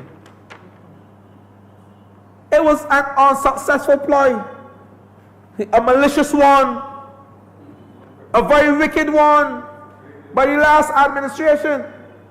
So I have a whole list of constituents from St. George South who signed on a list. I don't mind them coming to me saying that they need housing. Of course, my back is broad. I have to make sure that we as a government do right by the people of St. George South, just like how we have to do right by the people of St. Michael South, St. Philip West, St. John, St. Andrew, St. Michael Northwest, the city, St. Michael Southeast by my sister. We have to do well by the people. So when we are looking at housing solutions, we are trying to correct, or we will correct, those wrongs that the Democratic Labour Party put our people through. You know, with signing, we had over 100 signatures. Member for the honourable member for St. Andrew, we had over 100 signatures for land at Todd's. I don't know if 100 house spots are at Todd's. But we have over 100 signatures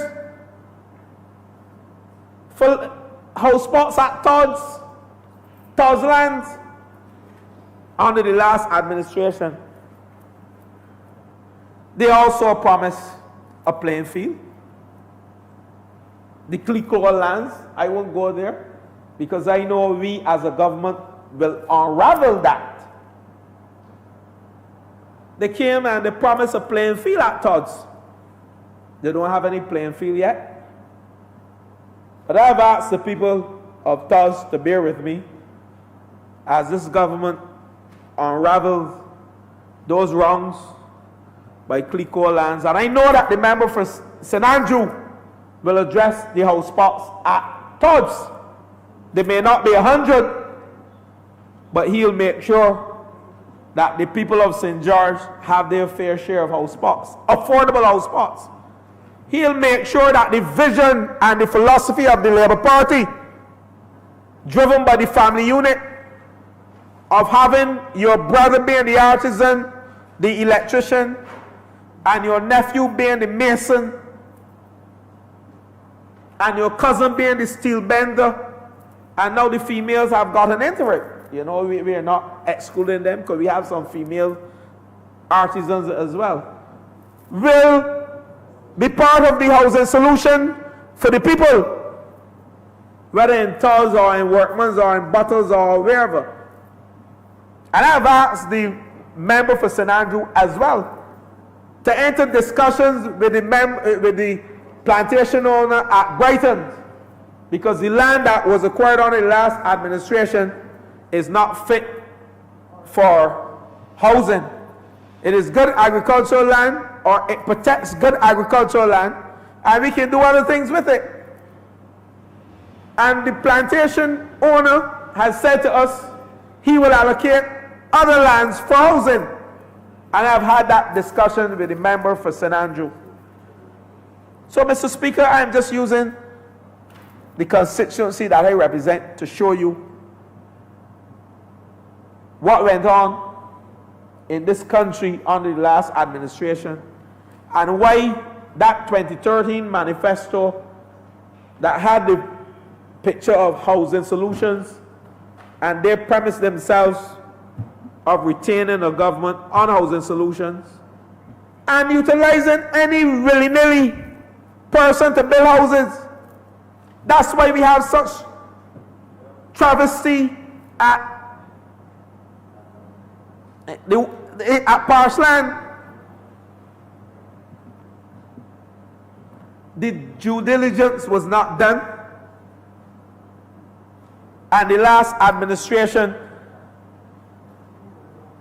as opposed to doing what we are doing, developing the skills among our people, they chose any willy-nilly to build a house, and that is what they call housing solutions. Mr. Speaker, my words to the people of this country: we, as a government, we recognize the social aspect of housing solutions as well as the economic aspect. We recognize those persons who seek housing solutions in this country, as the member for St. Michaelis mentioned, are, I won't say the less fortunate, but are those persons who can't afford to build a mansion on top of a hill. They're the persons in the lower spectrum in terms of take-home pay. I'm not talking about attitude, because some of those persons are indeed very astute as it relates to their discipline and everything. But the reality is that we have to cater to that category of person in this country. And most of our housing solutions are not housing solutions on top of a hill. So we understand who we are catering to. And I want to compliment the Prime Minister in closing for her leadership and her focus on indeed looking at the social element of our housing solutions and how we indeed can develop this country and how we can rid ourselves of the pit toilets that the member for St. Michael East spoke about. I came up in the pit toilet era. I might not look that way. Honourable member, you have 2 more minutes. But I knew family members who had pit toilets. I'm not ashamed to say that. The former member for Christchurch East Central got a hair one day. He sat where the honourable member for St. Michael's Southeast is now sitting.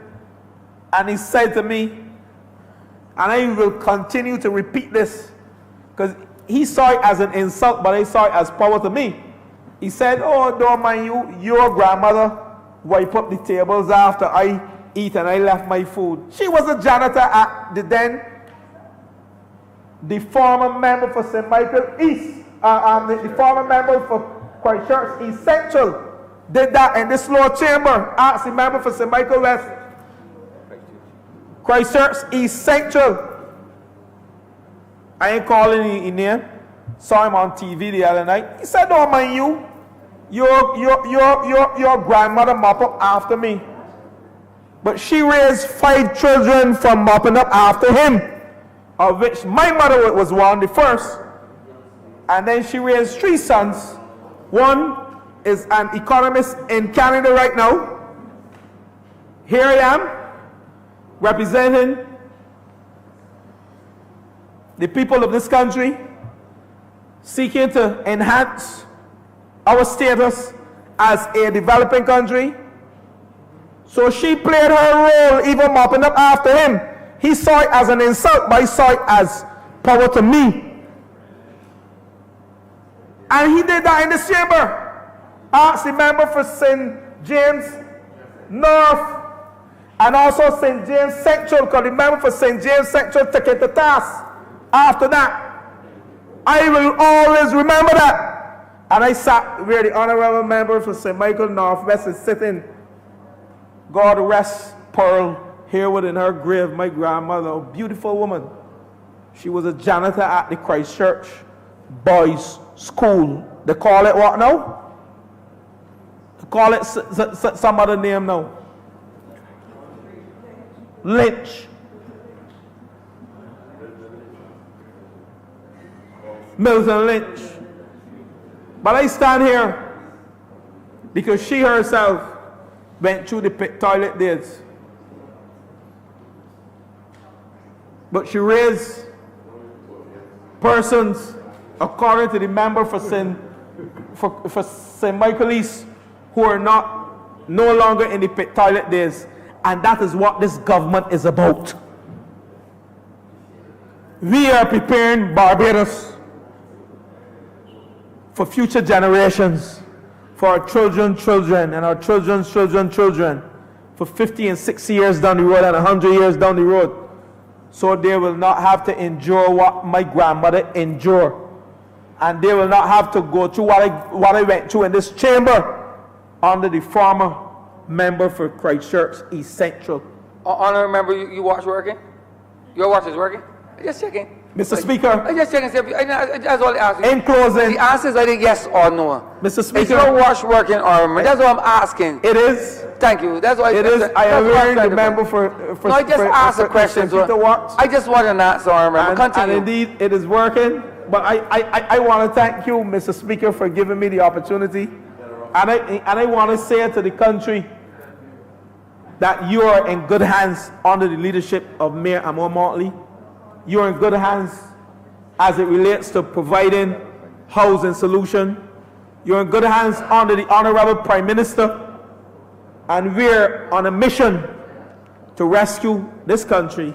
And we're on a mission as it relates to the associated resolution to provide affordable housing solutions that we can leave as a legacy for our children and our children's children in this country. I want to thank you, Mr. Speaker.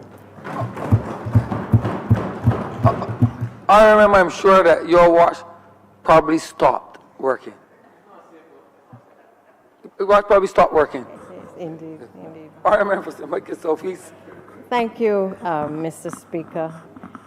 I rise to enter this debate in relation to the compulsory acquisition of lands at Harry Smith in the parish of St. Philip. And I do so, Mr. Speaker, because I have particularly enjoyed contributing to many housing debates in this chamber and in the other place, particularly because housing, just like education to a large extent, helps to transform the lives of individuals in our society. And I couldn't allow this debate on this acquisition to pass without just saying a few words in support of my colleague for bringing this resolution, which will address not just housing development, but also the aspect of tourism development. And I want to say, Mr. Speaker, that it is important for this government to be able to twin not only tourism development and to be able to build out this economy through what is one of our major drivers in the economy, the tourism sector, but also to be able to find ways through generating that revenue to pay for a number of other social services, including the area of housing development as well. And I believe that this is a long-standing understanding from this administration as it relates to how to drive the engine of economic growth in this society. And this resolution, like many others over the coming months, and certainly in the last 18 months, are intended to support the focus and the vision of this administration. Now, Mr. Speaker, I don't want to spend too much time talking about the things that the last administration did not do in relation to housing, because I believe that we have all learned from the lessons of the past what we collectively and individually must never allow in the history of this parliament, and certainly in the history of governance in this country, to ever be the order of the day. But I think it is important that when we speak in these debates, whether it is on housing, it's on education, whether it's on transport, that these debates and the symbolism of these types of resolutions must always be spoken to in a context of where we are, where we want to go, but equally where we have come from. And certainly when we were in opposition, Mr. Speaker, we highlighted often the things that we wanted to see as an opposition party, what we wanted to see when we came to government. And as a government, we now have a responsibility, being the government, to ensure that a number of the things that we highlighted as problems, that we have a responsibility to be able to fix. It therefore means, sir, that in looking at how we address the issue of development, it requires that this administration must have a plan. We accuse the last administration of not having a proper housing policy, not looking at being able to cater for all levels of persons in our society who wanted to ensure that they could have affordable housing in this country.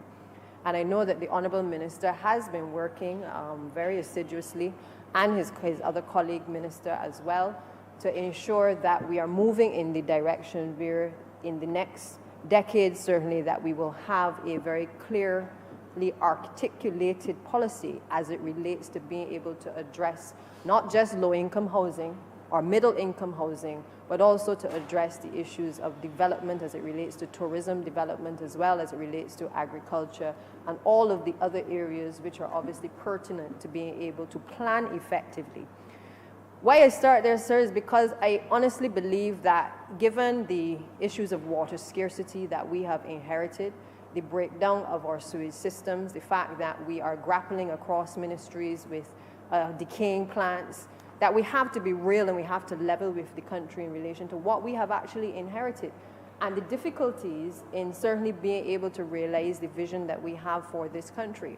Whether we were exposed to pit toilets or poor housing conditions in this chamber or any other place, I think we are all agreed and united on the fact that housing is important to all Barbadians. None of us as representatives like to be placed in a position where we have to encounter persons who are unable to provide adequate housing for themselves, or as many of us are often facing persons who want to acquire housing, whether at a low rent or whether it is to own their first home.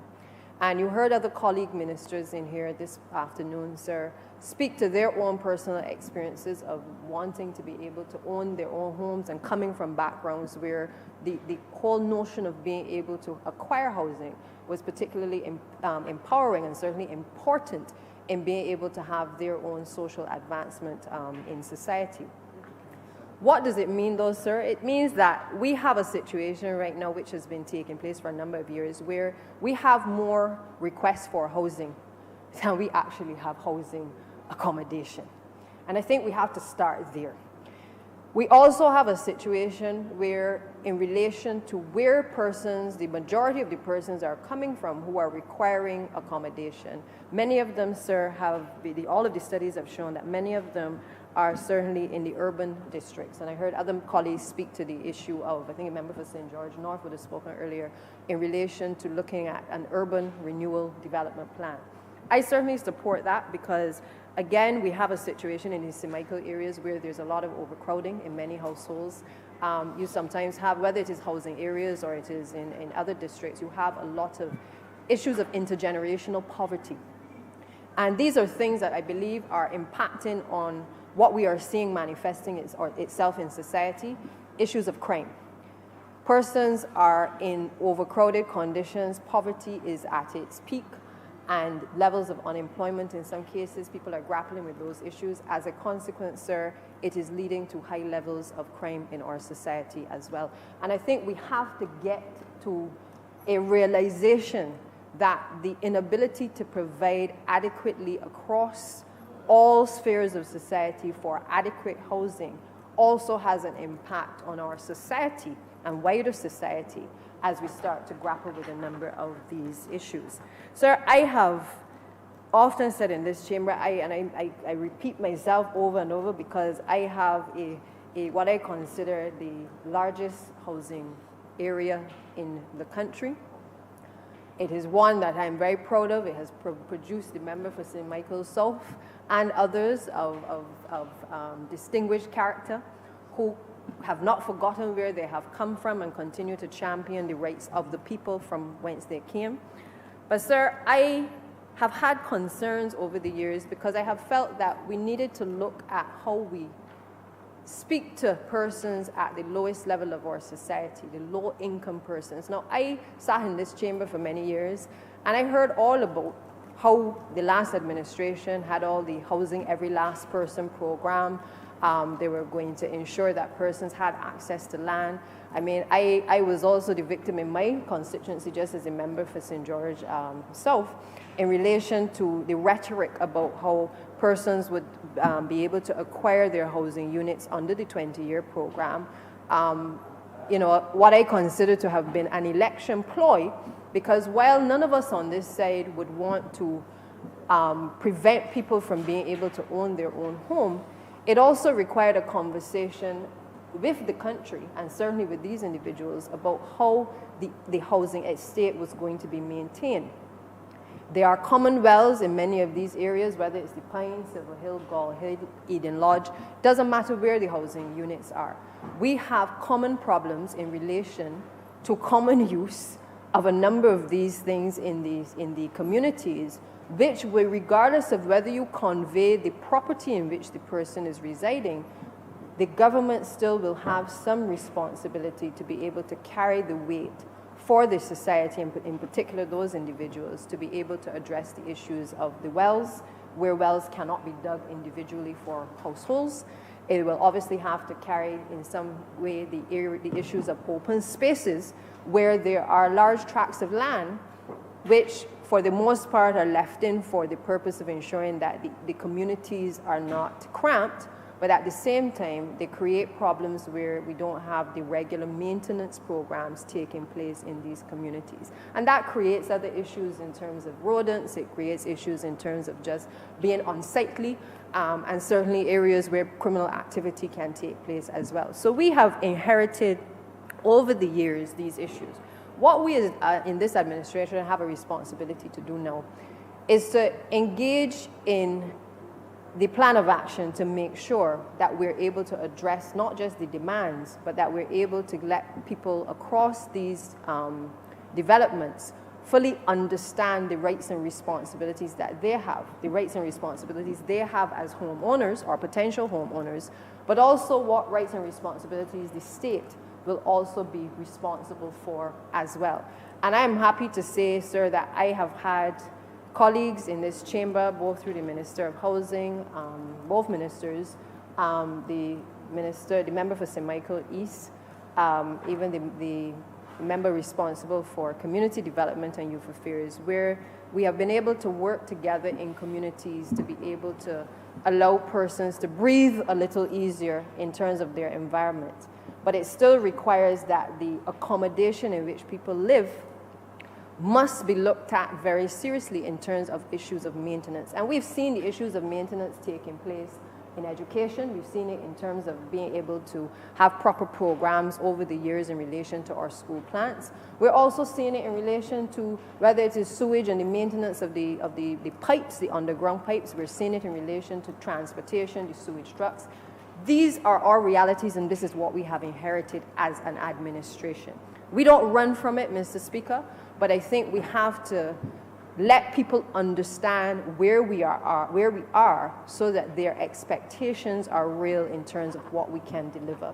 The reality is, Mr. Speaker, that we have had inherited an administration as well where the last one would have tried to get various housing projects going with international funding.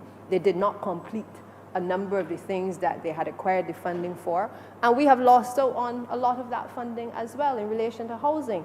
It has left the Honourable Minister in a predicament where, with the best intentions in the world, he has been unable to deliver in the shortest time frame a number of the improvements that may need to be made, whether it's to the terrace units or to the same low-income housing. He has had to grapple with that as well.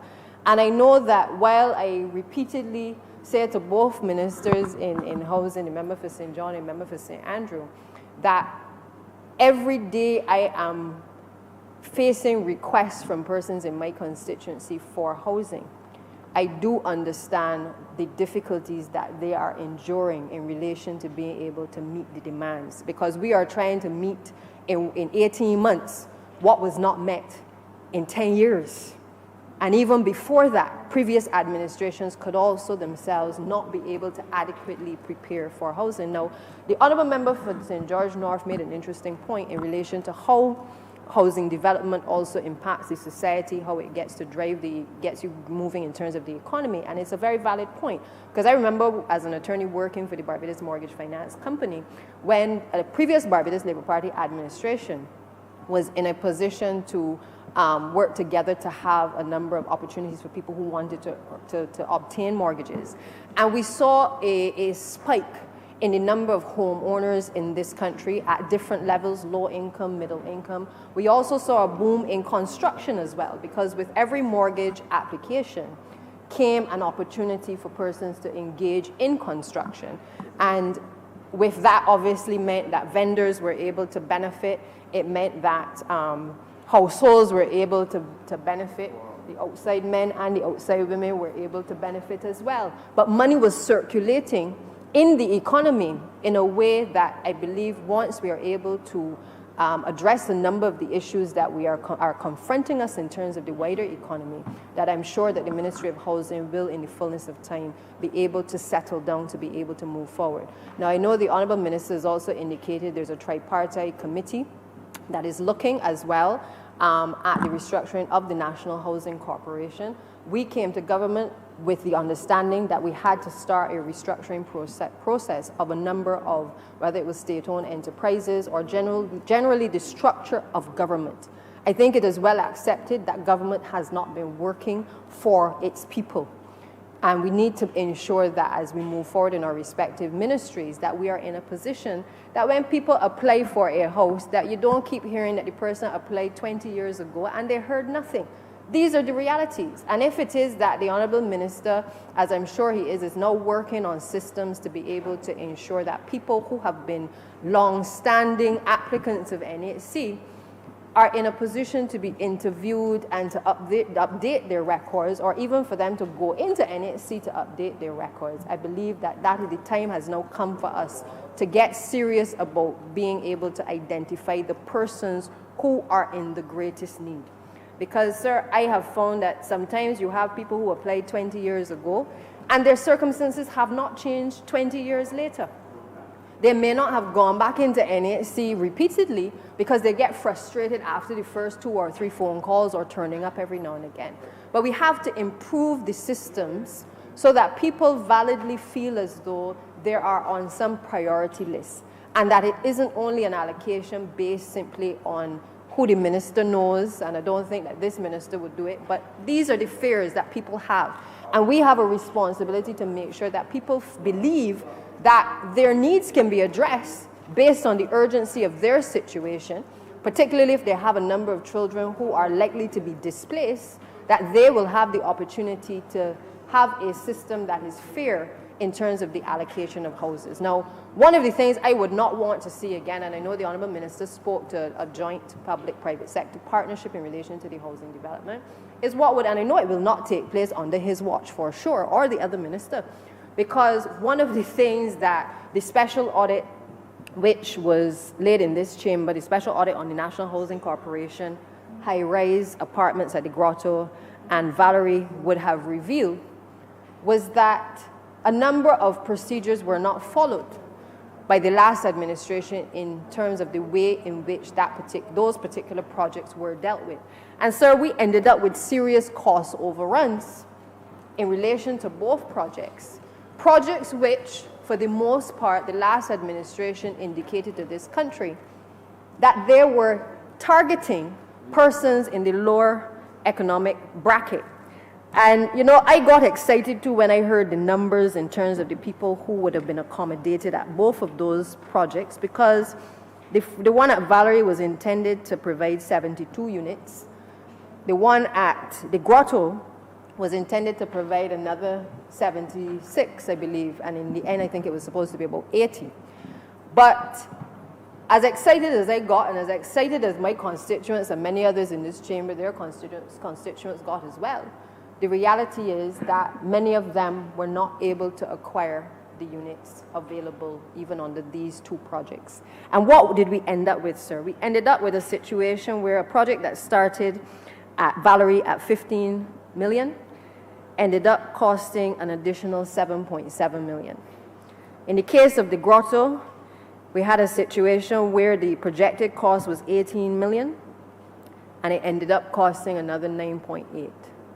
Sir, the people of Barbados responded to, and this audit didn't come out until after, but I think the people of Barbados responded, as the Honourable Member for St. James, George South spoke to, the fact that an administration came to the people and told them they were going to provide certain things, and then they did not deliver. But they also responded as a country to a level of corruption in relation to what, as a country and a corporation, the National Housing Corporation said it would do, and that it did not do as well. And so I know that going forward, we have to be very cautious in terms of our joint public-private sector partnerships. I think it would be good reading for many to appreciate where the National Housing Corporation would have gone wrong as well back at that time, because a lot of technical input was not taken on board to be able to address a number of the issues. But the reality is that we then found that, you know, when you total what we have had in terms of cost overruns, you're talking about $16 million. That could very easily have provided housing for a number of persons that are presently displaced. That is what we are talking about. And while we don't want to belabor the point over and over that we have had a previous administration that has basically raped the Treasury and the Consolidated Fund, these things need to be known to the public that their monies, their hard-earned monies, have not been able to address the needs of the people in our society. Because, you know, Mr. Speaker, I deal with another issue, and I will just make the analogy because it is not just in housing that we've encountered these cost overruns. I have encountered it in the education sector as well, sir. There's a project in 6 roads that started out costing $19 million. A school meals project, a center that was supposed to provide for or a main distribution area for the school meal centers. I mean, for those who have ever visited a number of the school meal centers, let me tell you, our school meals assistants and our cooks work under some serious conditions to be able to deliver food for the nation's children. They are in sometimes very hot conditions. They work though because they understand the importance of getting the food to the persons that they need to, the children who are the beneficiaries. But sir, it pains me to know that we have had to endure a facility which could already, it was supposed to start in 2012 and to be completed within 18 months. This is now 2020, sir. And we are still embroiled in a battle with the contractor over the completion of the project. A project that started under a Democratic Labour Party administration and has embroiled us in cost overruns, sir, that has now taken us to $26 million. I want you to understand where we are. That could have fed so many children. It could have ensured that we were in a financial position to improve the quality under which our existing workers are enduring. So just like Valerie, Grotto, and we can go through all of the other projects that the last administration was responsible for, it is important that we contextualize where we are so that people's expectations are real. Because a lot of money that could have been used to improve the lot of this land has been squandered. And it pains me, Mr. Speaker, to know that it has basically prevented a number of things that we came in with the greatest vision and the greatest will in the world to do. But in particular in housing, we find ourselves in a situation where the requests and the demands continue to be greater than the ability of the Ministry of Housing and certainly the National Housing Corporation to be able to meet the needs of the people.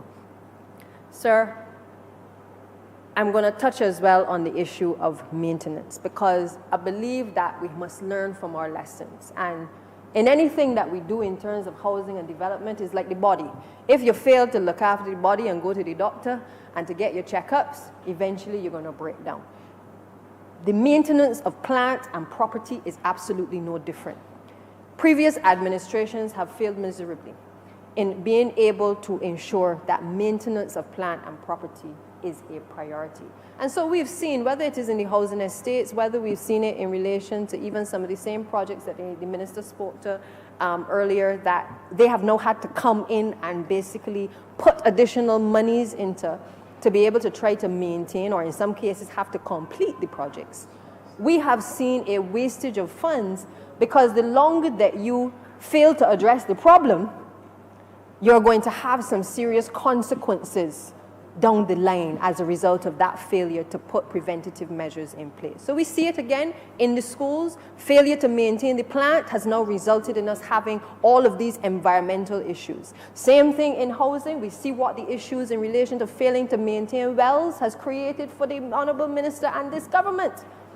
Where we find ourselves in a position where it has taken a tragedy to be able to make people aware of how people live on a daily basis, and the Honourable Member for St. Michael South knows. It is not what happened in relation to tragedy is not the creation of any one administration, but it is a failure in terms of our thinking as a people sometimes to recognize that preventative maintenance is the only way in which we are going to look after what we have spent our hard-earned dollars to be able to create.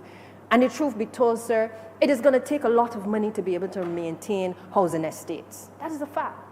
Even if you address all of the issues in relation to the encroachments, you still have to deal with the fact that you have some very old structures that you are dealing with. And therefore, it will require a phased approach, area by area, to be able to allow the Ministry of Housing to be able to touch all of the houses. And I'm pleased that the well program has started in St. Michael Southeast. I'm pleased that the program has started in St. James in relation to the electrical upgrades. I wish that we could move faster as an administration. But if we could move faster, we would have moved faster if we didn't have to deal with the cost overruns at Valerie, the Grotto, the Schools Meal Center, and all the other projects that we have had to inherit as well. So it is not by lack of will or dint of foresight by this administration that we don't want to provide the housing in the shortest time frame for our people. But we also have to start doing the unraveling and point the fingers where the fingers need to be pointed so that the public also understands exactly what we have inherited, what we are grappling with, and more importantly, the mindset that must change by the people who work within the system in relation to the importance of maintenance as well, of plant and property. Because we have to accept that many times things could have been avoided in terms of the maintenance of these structures. But sometimes the priorities have been misplaced in terms of what has been prioritized in housing developments as well, sir. And I think these are just some cautions and some advice and guidance that I would give the Honourable Minister, that we really need to take each of these areas that we understand are the housing areas across the country. We need to, and I know he has started the work in terms of prioritizing the wells in most of the areas. I mean, when you think there are 140-something wells, I believe, the Honourable Minister has said, are on the priority list. But that's not all the wells in the communities, sir. That is just the tip of the iceberg. Because even as I clean in St. Michael Southeast with the Honourable Member for St. Michael East, we discover areas where there are additional wells that they also require cleaning. But because sometimes there's been overgrowth of bush or the persons have encroached on the land and created spaces where the NHC could not get in, we're in a situation where the 148 may actually be triple that amount in terms of what is urgent. But at least we have started, sir, and I think the message must go that we have started the process, whether it is that in Southeast I have been able to get the start of the program for the wells, or whether it is in the member for St. James South, that she's been able to also get the start of the program in relation to the electrical upgrades. And we are coming to Eden Lodge, and we're coming to Silver Hill and to the other areas. But people must also understand that we do not have the funds to go on a rapid campaign to be able to do everything one time. But as we start to stabilize the economy, the good news is that we are doing the groundwork to assess where the greatest needs are so that we can prioritize. That is what we promised the electorate, and that is what we are going to continue to do, sir. And so I just want to touch on this issue of contractors and the selection of contractors as well, because this is an issue that has plagued us for a number of years.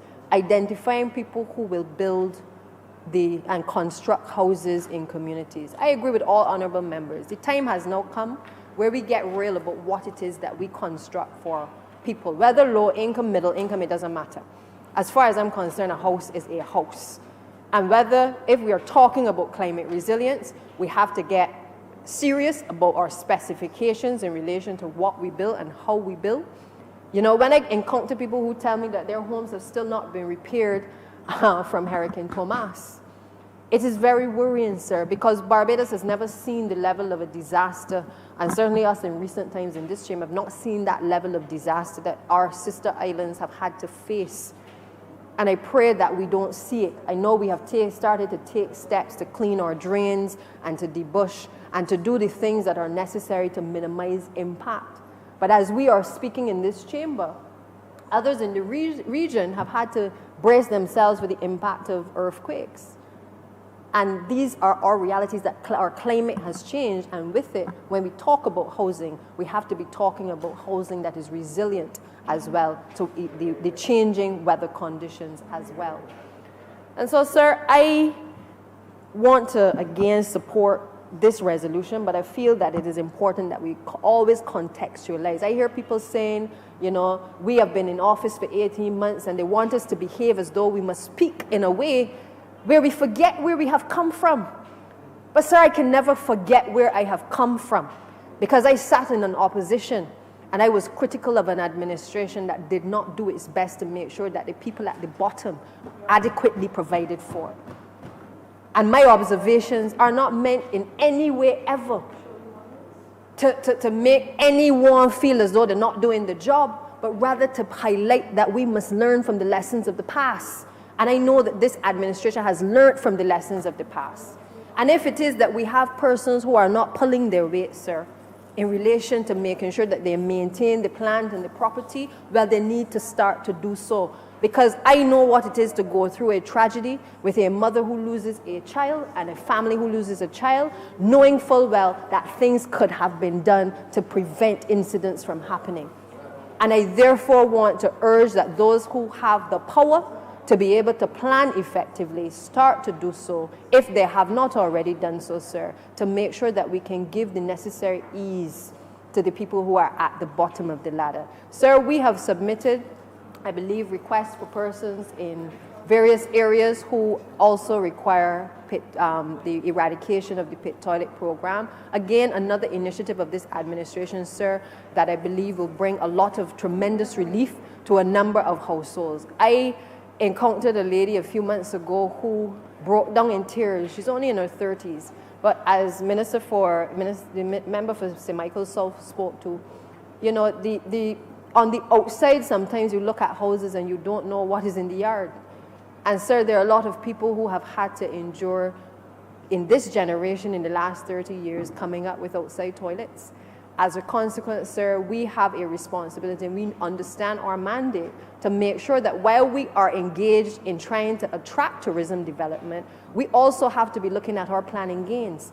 And if it is that we are building out serious planning development, whether in the city or other places, it is what we negotiate, Mr. Speaker. It is what we negotiate that is going to make the difference for our people.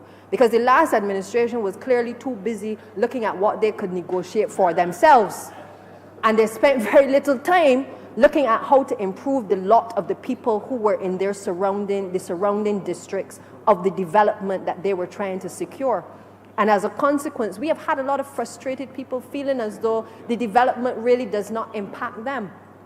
But I want, Mr. Speaker, that the public understands that both through the leadership of this party, but also through the collective minds and the thoughts of the members of this administration, we are clear that when development comes to this country, it also must come not just with a price, but it must come with also a planning gain for the people who must also be in that surrounding area. And we will leave no stone unturned, sir, to ensure that the people get an adequate settlement in terms of being able to improve their conditions. There's no point talking about sky-rise buildings and multi-story buildings and hotels if the people in the surrounding districts, the roads are still in a bad state. If it is that the person still have pit toilets, there is no point, because it means that it does not trickle down to the lowest common denominator, sir. But we have recognized that the way in which things were done, that we've had to learn from the lessons of the past to ensure that our negotiations take place in a manner that is beneficial to all who are concerned. And sir, as I said, I support this resolution.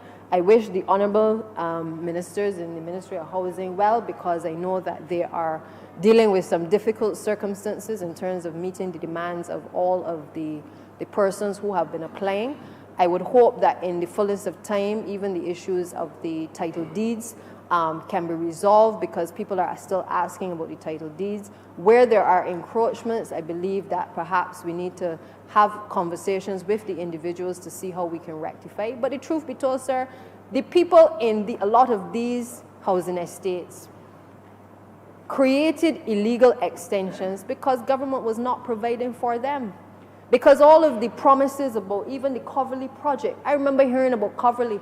I remember the Minister of Tourism, the present Minister of Tourism right now, I remember him giving the example of the space that was provided in these units by stretching out his hands, sir. I'm sure you remember that visual, because he creeped in late at night and tiptoed over the fence to see the size of the units. And many of us believed in our heart of hearts that that project was intended for low-income people. That is what was sold to the people of this country, sir. Now, I am glad that the students at Ross and others have been able to benefit from Overley, but it still pains me to know that for a number of years, the units would have had to sit there without being occupied, and there are people in my community and others in here who were not able to get a look in because you had to be making close to $3,000 in order to qualify to be able to get in there to rent a unit, sir. That's what became the reality. So when you understand the frustrations of people, it is hard, sir, because they're genuinely frustrated when they cannot get access to something as basic as housing. And I want to leave you with this last point, sir. You know, there are many people who have come up hard, come up in difficult situations, and they've risen out of poverty and they've done well for themselves. But what I see in education a lot of times are people, young people who, because of their circumstances and the overcrowding, are finding it very difficult to cope in the social conditions that they're coming up in. And that in itself is creating some other issues in terms of the crime and the issues in terms of incest as well, sir, within the home environment. We've got to be real. These are the things that are happening. You have houses that have been built for 1 or 2 persons now being occupied by 15. You have women or men who may have children from different persons who they're visiting persons coming to the house, and you have young children in the house, and sometimes the children are interfered with, sir, interfered with sexually, sir. These are our realities, and therefore the onus, the pressure is on us as an administration to ensure that we recognize that the ability to create proper housing and to create those incentives for the private sector to be able to invest in housing, whether as a social good, a moral good, or as an investment, sir, is of a paramount importance to this administration, because we recognize that the failure to be able to provide the adequate housing will have a direct impact on our wider society. And that extends to whether we fail to provide proper recreational facilities, sir, for people to go and play or to recreate. The reality is all of these things are interconnected, and we have to be able to ensure that all of the aspects of government are working closely to be able to ease the pressure on a number of households. Sir, my last point would be in relation to the member for St. Thomas, because I know that the welfare department, there are a number of people who seek housing even now, and I would want to make the cry to a number of the landlords, potential landlords, to embrace some of the persons who are seeking accommodation, because the stories I get, sometimes people don't want to take embrace persons who are on welfare. Even though welfare is intending to pay for the accommodation, many of them are looking for accommodation which government cannot provide. And sir, I would want to just appeal to the good nature of those landlords, as well as the ministry, to make sure that we have the money to pay the landlords when the persons actually occupy the premises, because it works both ways. But private landlords can also help us to be able to address in the shorter time frame the issues related to housing. So, sir, I support the resolution. I want to thank the honourable member for being so thorough, because I must say that I got accustomed to resolutions being introduced in this chamber by the former minister that only lasted all of 2 seconds. And therefore, he was very thorough in his explanation as to all of the issues that he is encountering in the ministry.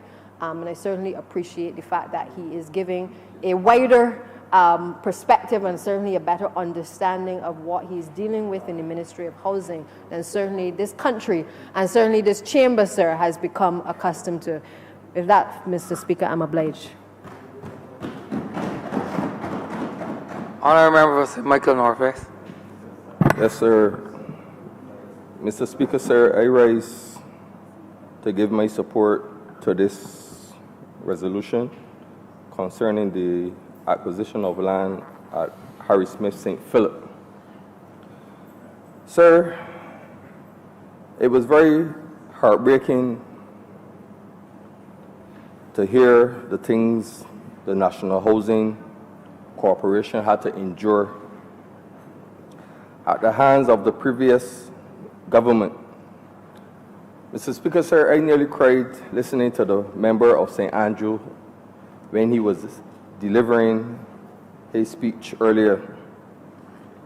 And can you begin, Mr. Speaker, sir, to imagine the last government allowing the National Housing Corporation to lose revenue after parting with over 3,000 units, but never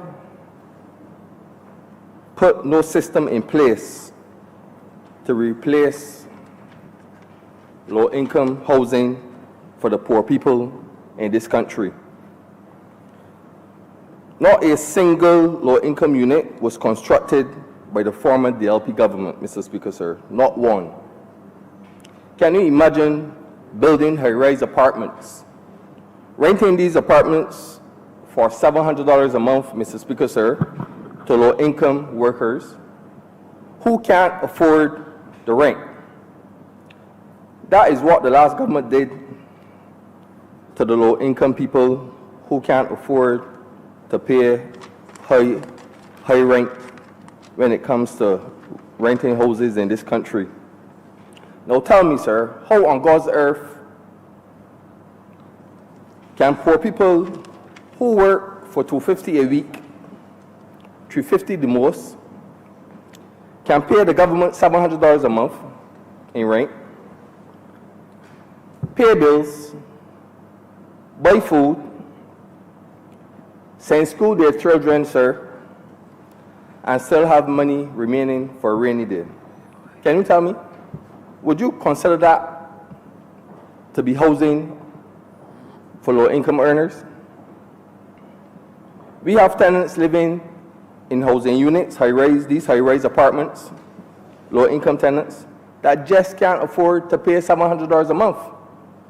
And please be mindful, Mr. Speaker, sir, that those old housing units that cost $35 and $45 a week are high in demand, but are very limited because the government presently owns just between 800 to 900 of those older units. And it is very sad to see the state that the former government left the National Housing Corporation in. The corporation, sir, to me, is penniless because sometimes when it comes to being able to purchase a door, it's very challenging for the corporation to even do that, or even replace a window in some of those units that are still existing and owned by the government. And I have poor people that come to me every day, either at my office, sir, or even message me about housing units. But what a lot of people don't understand is that because of the program that was brought under the last government, where over 3,000 housing units were given to the tenants, which I have no problem in poor people actually having the privilege to own those units. But the last government did not think or wasn't mindful of putting measures in place that would cover the revenue that was lost after those housing units were given away, sir. And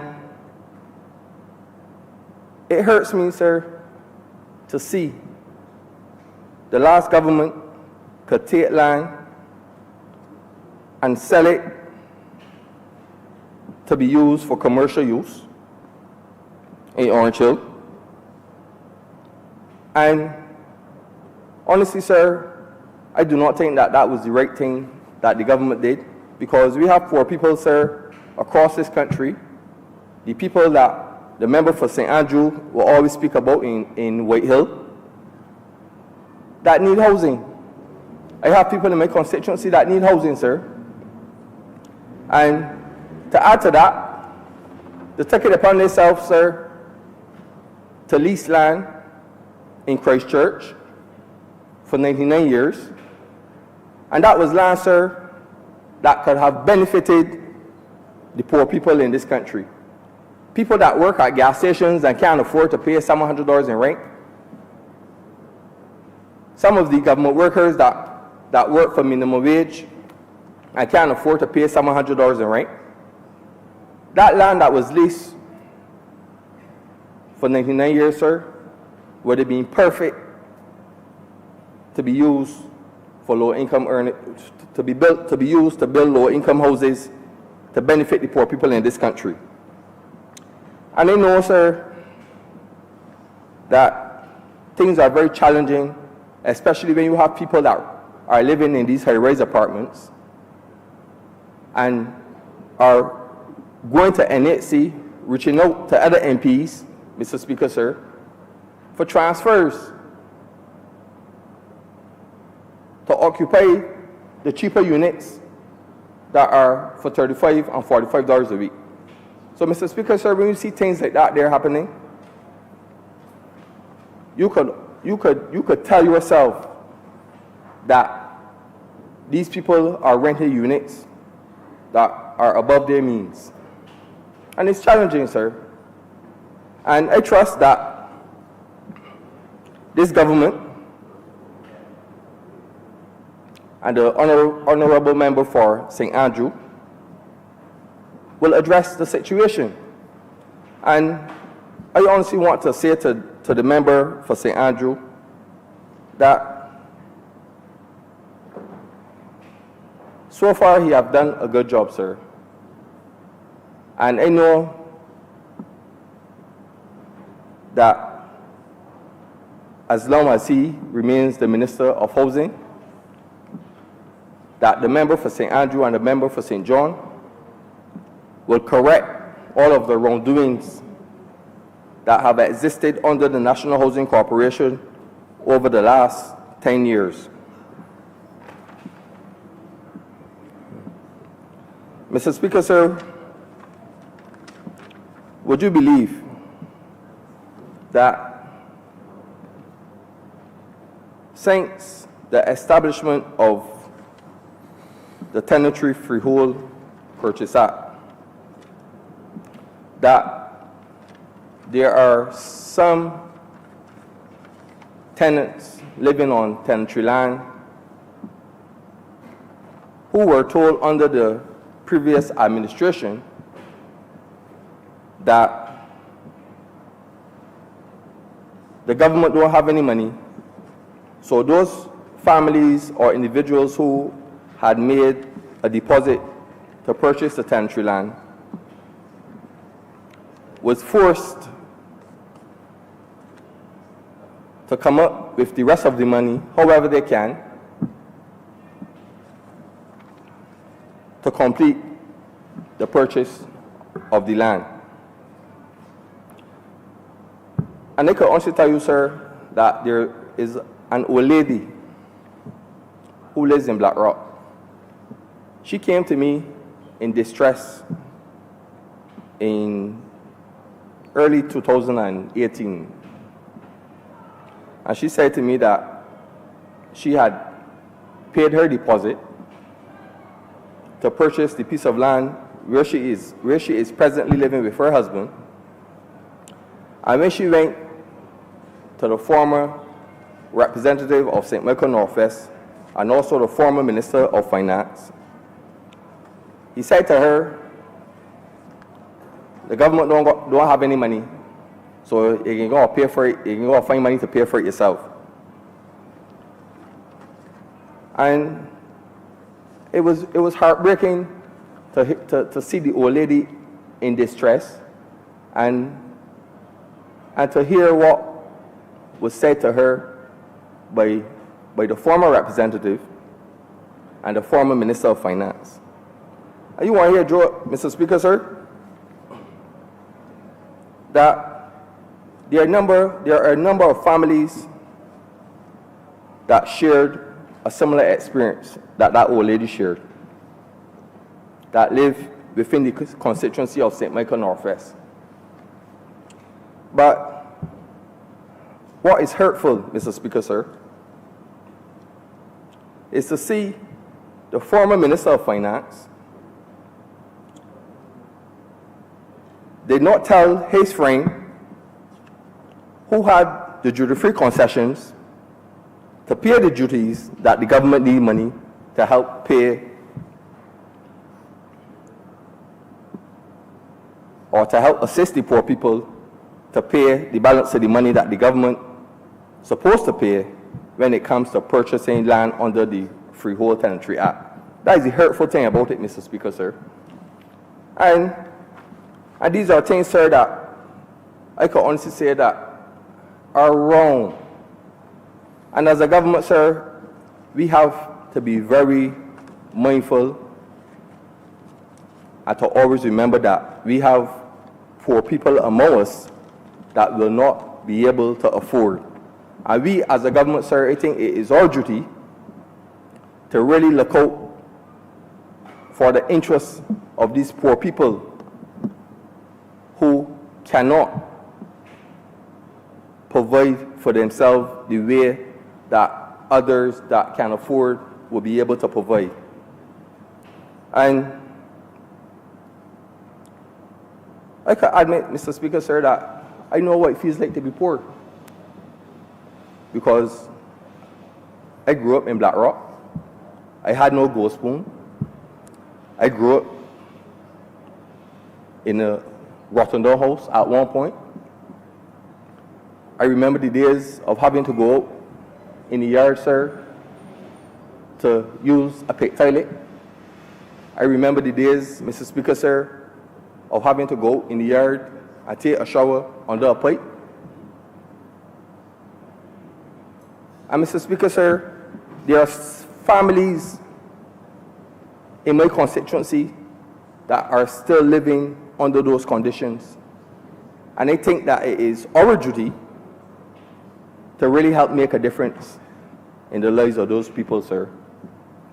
And I have the utmost confidence in the Minister of Housing and also the Member of Parliament for St. John, that they will do whatever it takes to make round things right within the National Housing Corporation and to make round things right in the lives of the people that continue to live in inhumane conditions in this country. And I know, sir, that some of the wicked deeds that some of my constituents had to endure under the former representative, I can honestly tell you that as a child growing up, I had a little interaction with the late Lawson Weeks. And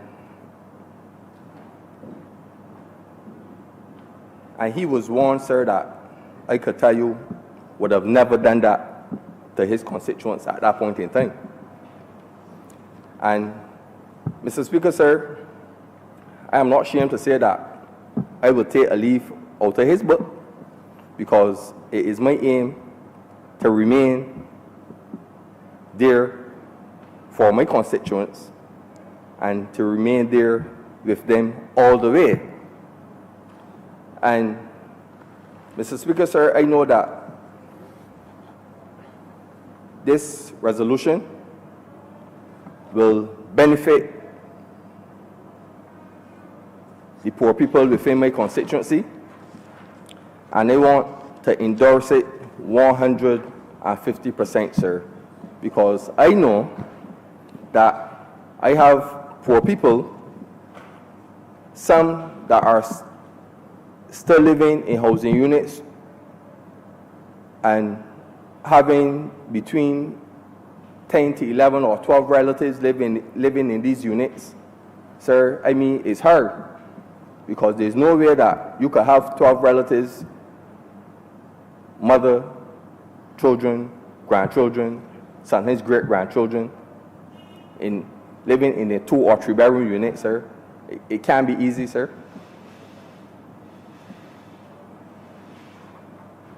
And this is one of the reasons, sir, that I I support this resolution because I know that opportunities will be created under the National Housing Corporation, especially for those families that live in under those circumstances, that they will be able to embrace, better housing solutions that I know that the member for St. Andrew and the member for St. John will create, not only for my people to benefit, but for the people across Barbados. And Mr. Speaker, sir, I want to conclude by saying that I hope that the lands that are presently available within my constituency between Deacon's Court and Rosemont, and also Lord Deacon's Road, I trust and hope that both ministers, whenever the resources become available, and hopefully within this first 5 years, that both ministers will look at utilizing those lands to increase housing for the poor people in this country. I thank you, sir.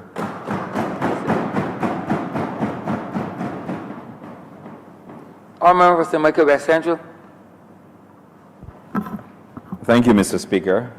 I too raise to support the resolution before this honourable place. And in doing so, Mr. Speaker, I want to associate myself with the comments of those who have spoken before me. Mr. Speaker, the current Minister of Housing, and of course, the Honourable Member for St. Andrew, between the period of 1994 to 1999, acquired a lot of land in Barbados. In fact, Mr. Speaker, I would say that he acquired hundreds of acres of land in Barbados. And after he left there, the Honourable Deputy Speaker of this House, the Honourable Member for St. George North, continued in a similar vein to execute a mandate of a former Barbados Labour Party government. And I would say this, not only in here, sir, but outside, that it was perhaps one of the most visionary moves made. And therefore, I have to give credit to the Honourable Member for St. Andrew for his foresight and vision in moving to acquire hundreds of acres of land. At a time, Mr. Speaker, when there were some no longer in this place, but who would have been opposed to the government, the then government of the day, acquiring lands. But, Mr. Speaker, the acquisition of such lands, the acquisition of lands continue to build out town centers in this country, and also to develop housing solutions for Barbadians. But, Mr. Speaker, I take it at this very critical juncture, with a new government in place, a new Barbados Labour Party government in place, that we must now use those lands that we have acquired and continue to acquire to house the poor, the vulnerable in this society. Mr. Speaker, I believe it falls to this Parliament to use lands now as a vehicle to propel housing development as a public good, Mr. Speaker. And I say that, sir, because, like you, sir, we represent constituencies in the St. Michael area. And within the St. Michael area, and certainly I speak for the residents of St. Michael West Central, Mr. Speaker, there is a demand. As long as I'm in Barbados, Mr. Speaker, every Thursday, I have a constituency clinic. And can I tell you, sir, and I do not believe it's too dissimilar from your position too, sir, and that of the Honourable Member for St. Michael North too, that you are faced with demands from constituents for housing. There are people who would come to me and say that they've been to the National Housing Corporation, they've been going there for many years, or that they were registered for many years, and they need a housing solution. So when I say I believe at this juncture, it falls to this Barbados Labour Party government to use the lands that we have acquired as a vehicle, an investment vehicle, an opportunity for housing, because it is a very real issue, Mr. Speaker.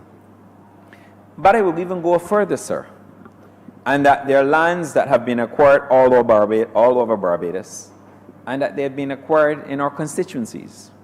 And I believe perhaps we need to have a new approach to how we execute new housing, low-income housing, I may add, arrangements. I believe, sir, that the time has come for us to jumpstart housing in each constituency for low-income earners, sir. And when I say low-income earners, sir, I mean people who cannot afford to go to a bank and get a mortgage.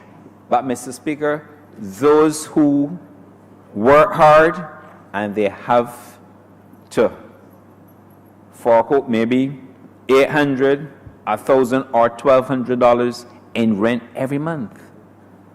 But they can pay the rent, sir, but they don't have the opportunity for that start. And I believe that we now must have a new investment vehicle, a special purpose vehicle, to create institutions, sir, for us to create and for us to satisfy, sir, the housing demand that is now before us.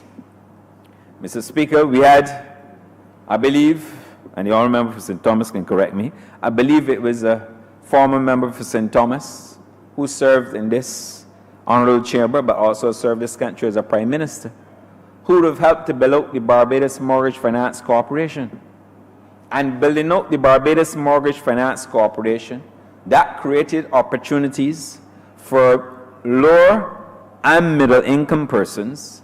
And as a result of that facility, a lot of Barbadians who own homes today did so because they were able to go to an institution like the Barbados Mortgage Finance Corporation and acquire a loan to start the process of building out for, not only for themselves, sir, but also for their families, to give them that start. And there are some people who went there, perhaps had a 20-year mortgage, and some people then go and apply for a mortgage at 20 or 30. There's some people who went there and got a mortgage at 40. In St. James South, for example, what they refer to as the Venezuelan housing project. There are a lot of Barbadians who would have gone to the Barbados Mortgage Finance Corporation. They might be classified as low and or middle income earners at the time. But they went and they got a loan, and some of those persons today may now be enjoying their second home, sir. So I believe that we need to take an approach similar to what obtained in the past to propel housing development in this country. Mr. Speaker, I also believe, and particularly so for low-income persons, and especially those who sent me to this Parliament, sir, perhaps the time has come for us to consider a provident housing fund. And when I say a provident housing fund, Mr. Speaker, I'm talking about a fund to support low-income development and low-income housing, sir. A fund that would allow those who can afford to pay rent but do not have the deposit to start the mortgage, that those persons can be accommodated in a low income. Mr. Speaker, if you look at the square feet, and if you use an example maybe of an apartment or a house, and if you calculate what they're paying per square foot, Mr. Speaker, you have to extend that into mortgage, sir, mortgage payment, I think there's no harm there. But to access mortgages in this country sometimes, sir, it is often denied, poor people are often denied because of their inability, sir, to source the required deposit. They can pay the rent, sir, but they cannot source the initial deposit. A provident housing fund, Mr. Speaker, with a transfer, what we refer to as a housing transfer mechanism, designed to help those who wish to own their own homes and eventually transfer such homes to their families, I believe, can be arranged. Let me give you an example, Mr. Speaker. I have constituents who are younger than 50 and older than 50. But I give you an example, sir, of a 50-year-old. If you're 50 years old, you can afford to pay $1,200 in rent, Mr. Speaker, every month. Based on your household or individual income, you can afford to pay the rent, sir. And if you can afford to pay the rent, by extension, you are able to satisfy the mortgage payment. However, sir, because sometimes of the remaining age to retirement, the difference between your current age and the retirement age, that period, there's sometimes you're faced with a situation where persons cannot satisfy a loan or satisfy a financial institution to purchase their own homes. So, Mr. Speaker, what is the solution? With a provident housing fund, you would allow the person or persons to take a mortgage at the current rental rate or equivalent to the current rental rate that they're paying for the remaining years of their employment to retirement. Upon retirement, Mr. Speaker, the mortgage will be adjusted at an agreed rate because you'll be moving into a pension, sir. But if you have a joint arrangement with a spouse or with your children, for example, because, you know, they have spouses living home and they have their children too, and they might be contributing because, you know, not a lot of us sometimes like to leave our mothers and fathers' homes, sir. We like to stay there for a long time. That's not the situation, sir, with you, sir. But upon retirement, the mortgage could be adjusted, right, to allow the retiree either to continue to pay at a lower rate, or if you don't want to adjust it, you will, for the retiree, you can adjust the rate for those able-bodied persons who are still working and away from retirement. Mr. Speaker, at the end of the day, the mortgage that you have, sir, invariably, God forbid, should anything happen, the property would be bequeathed to your family or to some person within, or your children, sorry. And they too can continue to pay the original sum. So that's when I say we would have to look, and I'm not a lawyer, sir, I will have to look to you or the honourable member for St. Michael North to advise me and to say if this is possible or not. But, Mr. Speaker, I'm not a lawyer, but I believe that a housing transfer mechanism can be arranged through a provident housing fund. So, Mr. Speaker, this would allow us to build out low-income housing. And, Mr. Speaker, there are several ways where you can execute and secure funding, sir, at concessional rates, Mr. Speaker. And I'm sure that there are several such opportunities out there. But I would wish, sir, for us to take a strategic approach to the promotion and development of low-income housing, sir, constituency by constituency, because the country will benefit. But in an area like St. Michael, for example, in St. Michael West Central, if I were able, sir, to identify lands, and we have lands that I can identify, and we can say, like, I will have to check with housing and see, like, was this acquired? And if it is acquired, then that also presents an opportunity for a government to either transfer the land into such a fund or to assist with a low-income mechanism, financing mechanism, to build out. But I firmly believe that we don't necessarily have to build as we did in the past because we had a lot of lands then. Like in Eden Lodge, you might be able to build maybe 40 on a stretch. You may not have the opportunity now.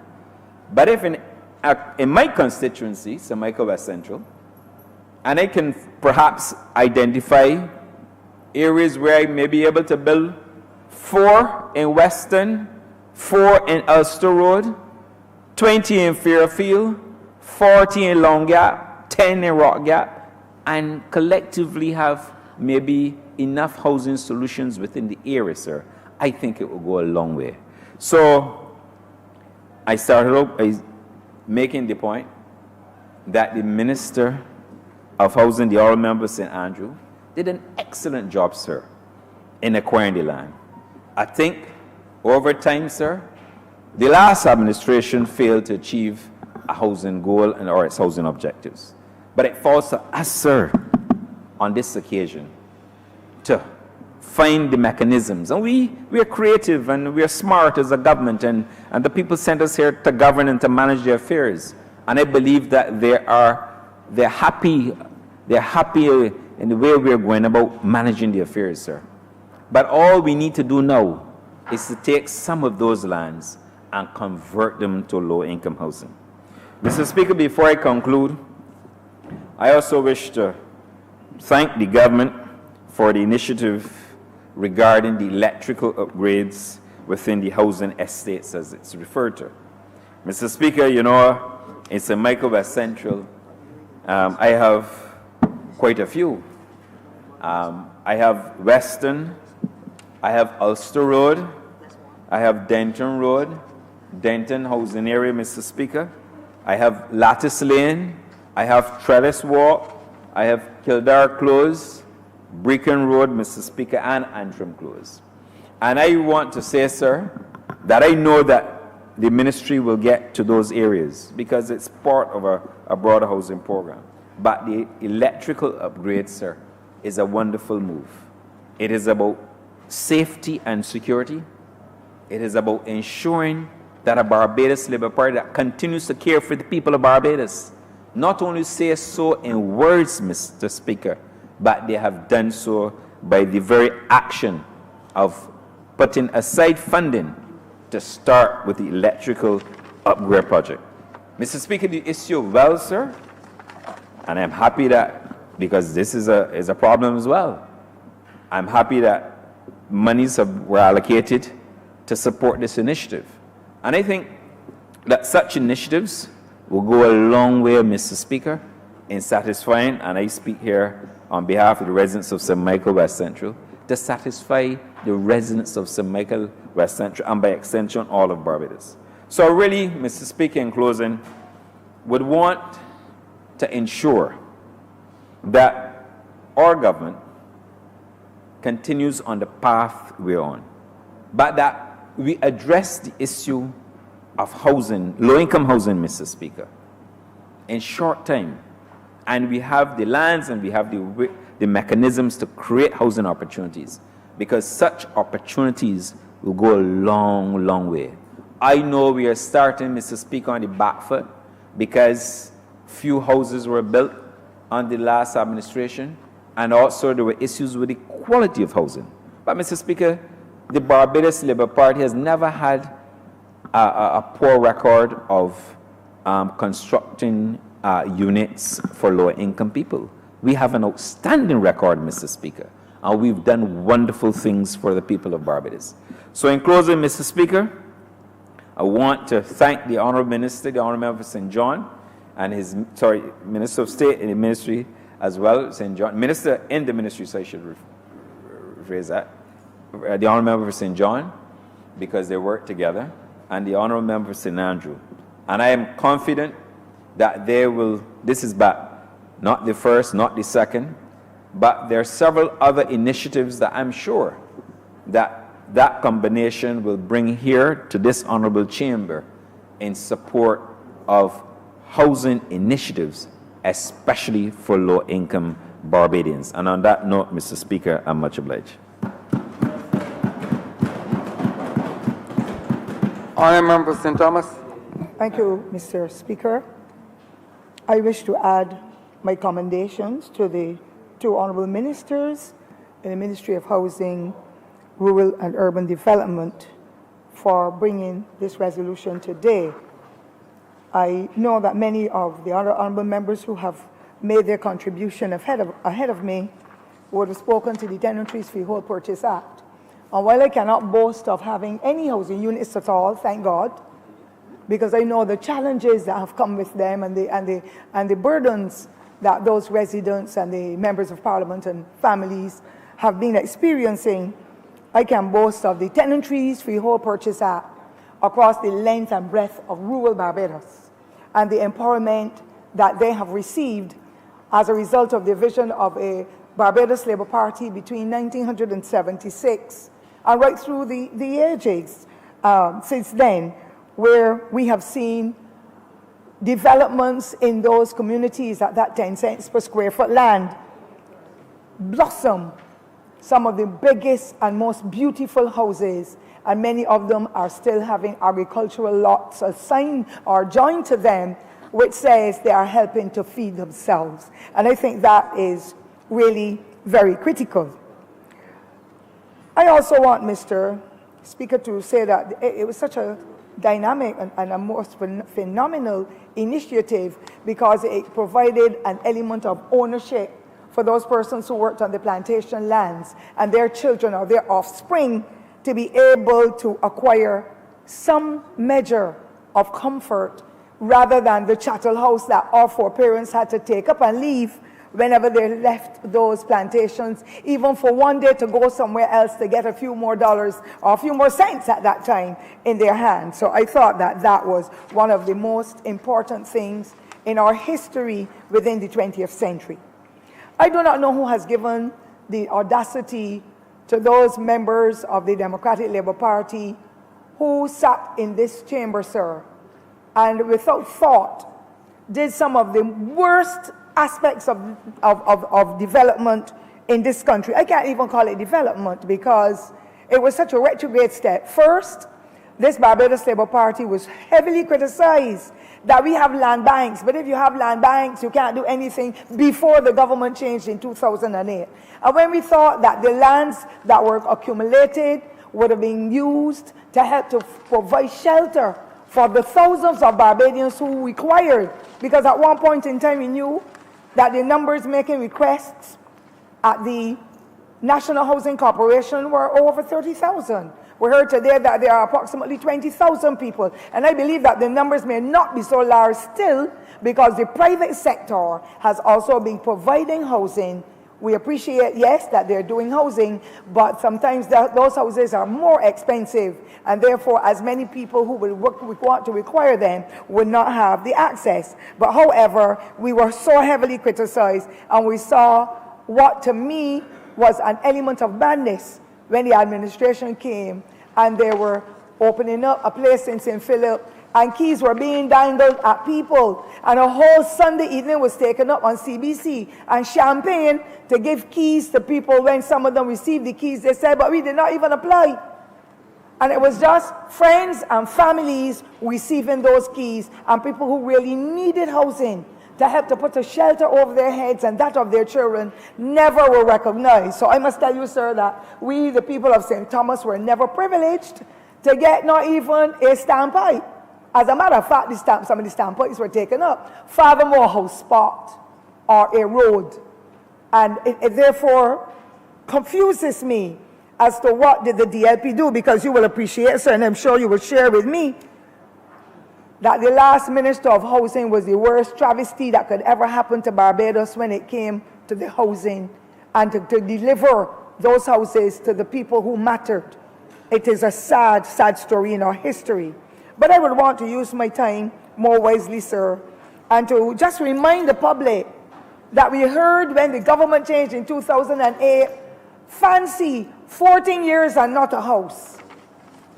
And some of the people who were in the distinguished chamber, sir, and in the other place, were some of the major ones who were trumpeting that, when indeed and in fact some of them had acquired houses through the Barbados Labour Party and the sites and services, through mortgage finance, through the credit unions, through the housing credit fund that was established that helped many, many poor people. And the one I loved the most would have been the General Workers Fund, that poor people who had houses, who wanted to extend them, would have been able to borrow a 5,000 or 10,000 to build on the bathroom, the water toilet, to be able to put on a step or two, to be able to change the roof. And the last Democratic Labour Party institution, Mr. Speaker, sir, destroyed all of that facility, and the poor people of Barbados had to be going. They're even going out to some other ethnic groups who are helping to give house tops and bringing the sand and the bricks and so, because that is the way that they can only eke out the little bit when the week or when the month comes to be able to put a shelter over their heads. I want for this government, sir, when the economy improves, to bring back that housing credit fund and that general workers fund to be able to help poor people. There are still thousands of individuals out there who require that help because they've got families, they're investing in education, they're investing in transportation, and they really would require that kind of help, that kind of fillip to help to stabilize them and their households. I am requesting, sir, sites and services for St. Thomas. I do not want any housing units. The housing units serve people who are living in other communities. It is not the culture of our rural people. But I'm not condemning it because once you can get a good housing unit, you can be able to still live a comfortable life. And I agree with what the Honourable Minister and Leader of Government Business said. Those houses were built for husband and wife or partners and a child or two.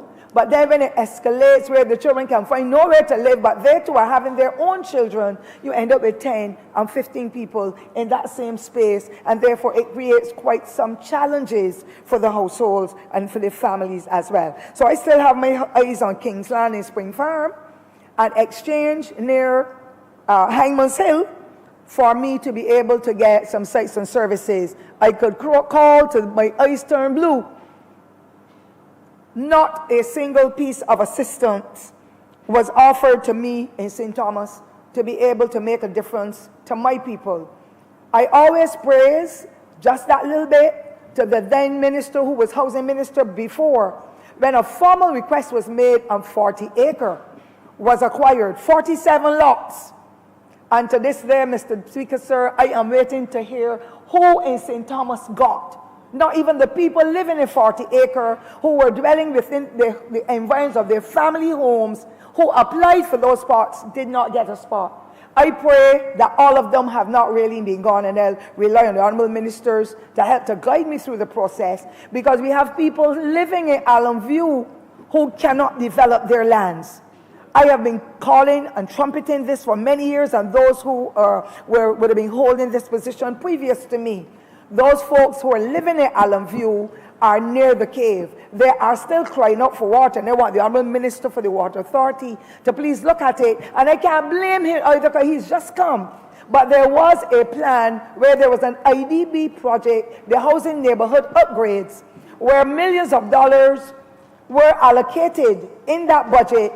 It was $30 million US or 60 million Barbados dollars for the folk of Allen View to get that opportunity for the sewage plant to be put in place to avoid the water and the other elements going into the cave to impact on the stalagmites and the stalactites.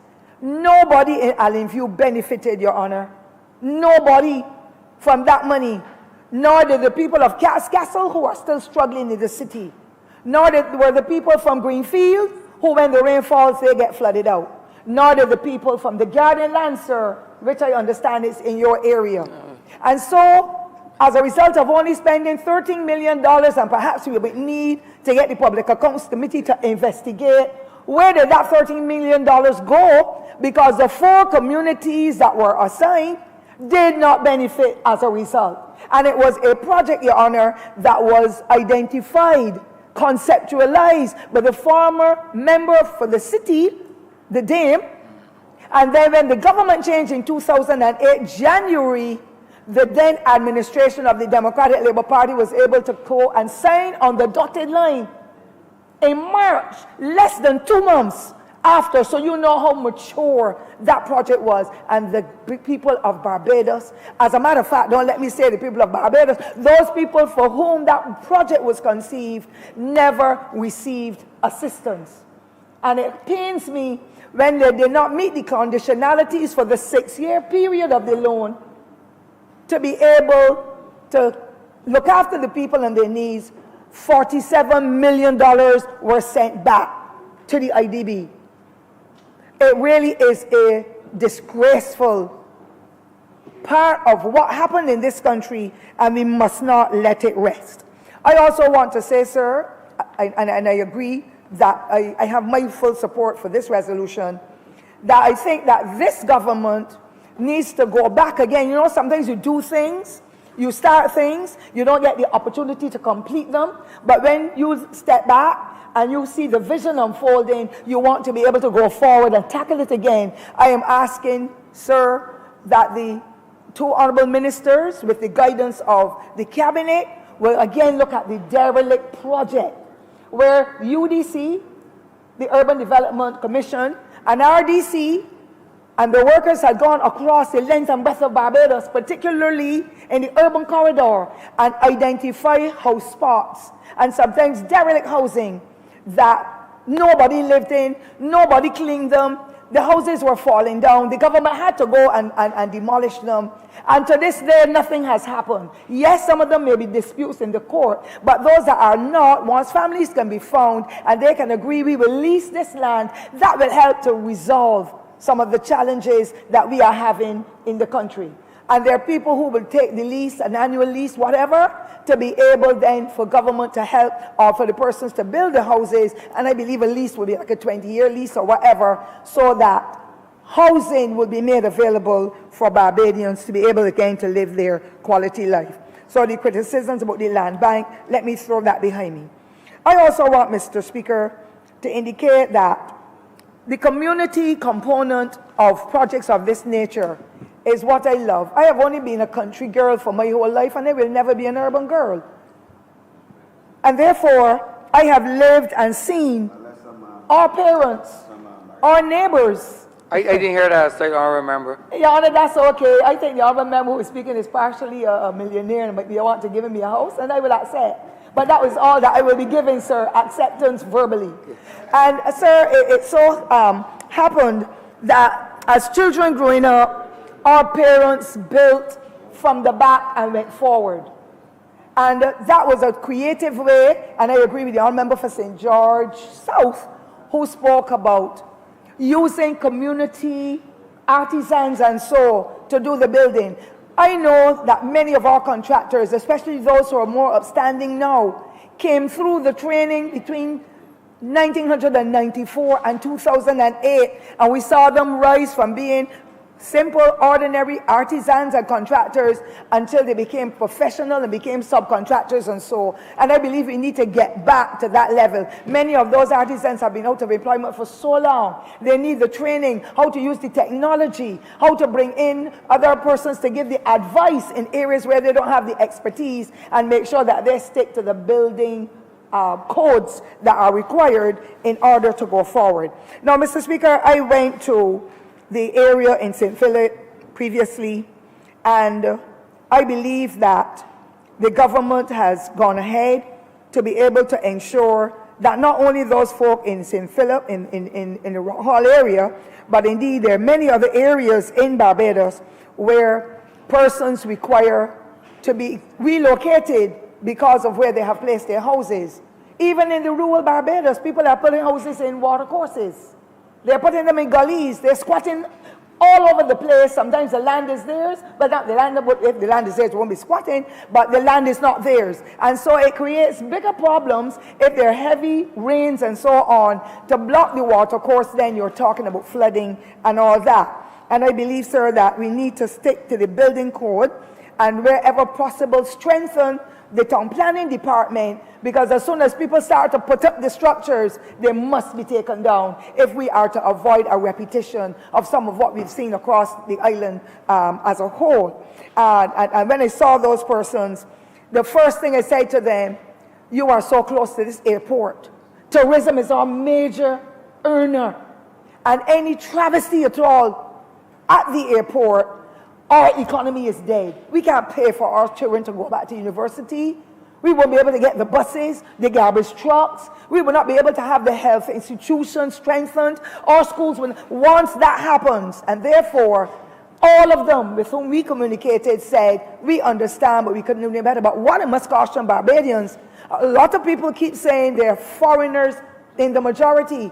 There are many Barbadians who are living in that location, and there are Barbadian children as a result of the unions in Rock Hall. I saw it, I know it, and I found it to be most accommodating, but it is unfortunate because where they are living, access to water, access to light, and then the environs that are not in keeping with the standards of Barbados and will create health issues, those are the problems. And so I would support not only them, but others in the communities that would have been suffering before. I would support government assisting them in moving forward, but they will have to give funding towards the aspect of the building and where they are going for proper sites and services to be put in place so they have access to water. That water business, Mr. Speaker, sir, is a niggling problem. There are people who've been living, and we saw one in the newspaper early this week. People are living in houses. Those who were living in them before never had the water attached. Now they're being told, bring a water bill or bring a land tax paper. The persons who own the land are now dead. I have houses in St. Thomas that have 10 and 15 people living in them, but there is no landlord. The landlord is long dead. There was no will or anything, but they cannot get water attached. But they get the light. They get the telephone, and as a result of that, people are suffering. If they have to be running and begging a neighbor and paying for water and they can't get the utility to be able to make themselves comfortable and live a healthy life in the way they would like, well, then that needs to be urgently addressed if we are to go forward. There are sewage matters that will affect that area in St. Philip and the other areas, and we need to get cracking on that, and I want to really lend my support to this resolution. I also want to say, Mr. Speaker, that you are aware that I am a strong proponent of supporting people and their rights. Once people have rights, I don't care what color, class, or creed they belong to, they are human beings, and that whole humanitarian approach should be extended to them. And when we look at it, who are the persons who are disenfranchised? Only today, Your Honor, I left this chair because a young woman with 3 small children, a baby 15 months, was evicted. Where will she go with her children? And then we have land slippage, and we have flooding and all that. There are people who become displaced. That last administration gave away every single house, and there's no facility for any person who becomes displaced as a result of the land slippage or the flooding or fire or anything.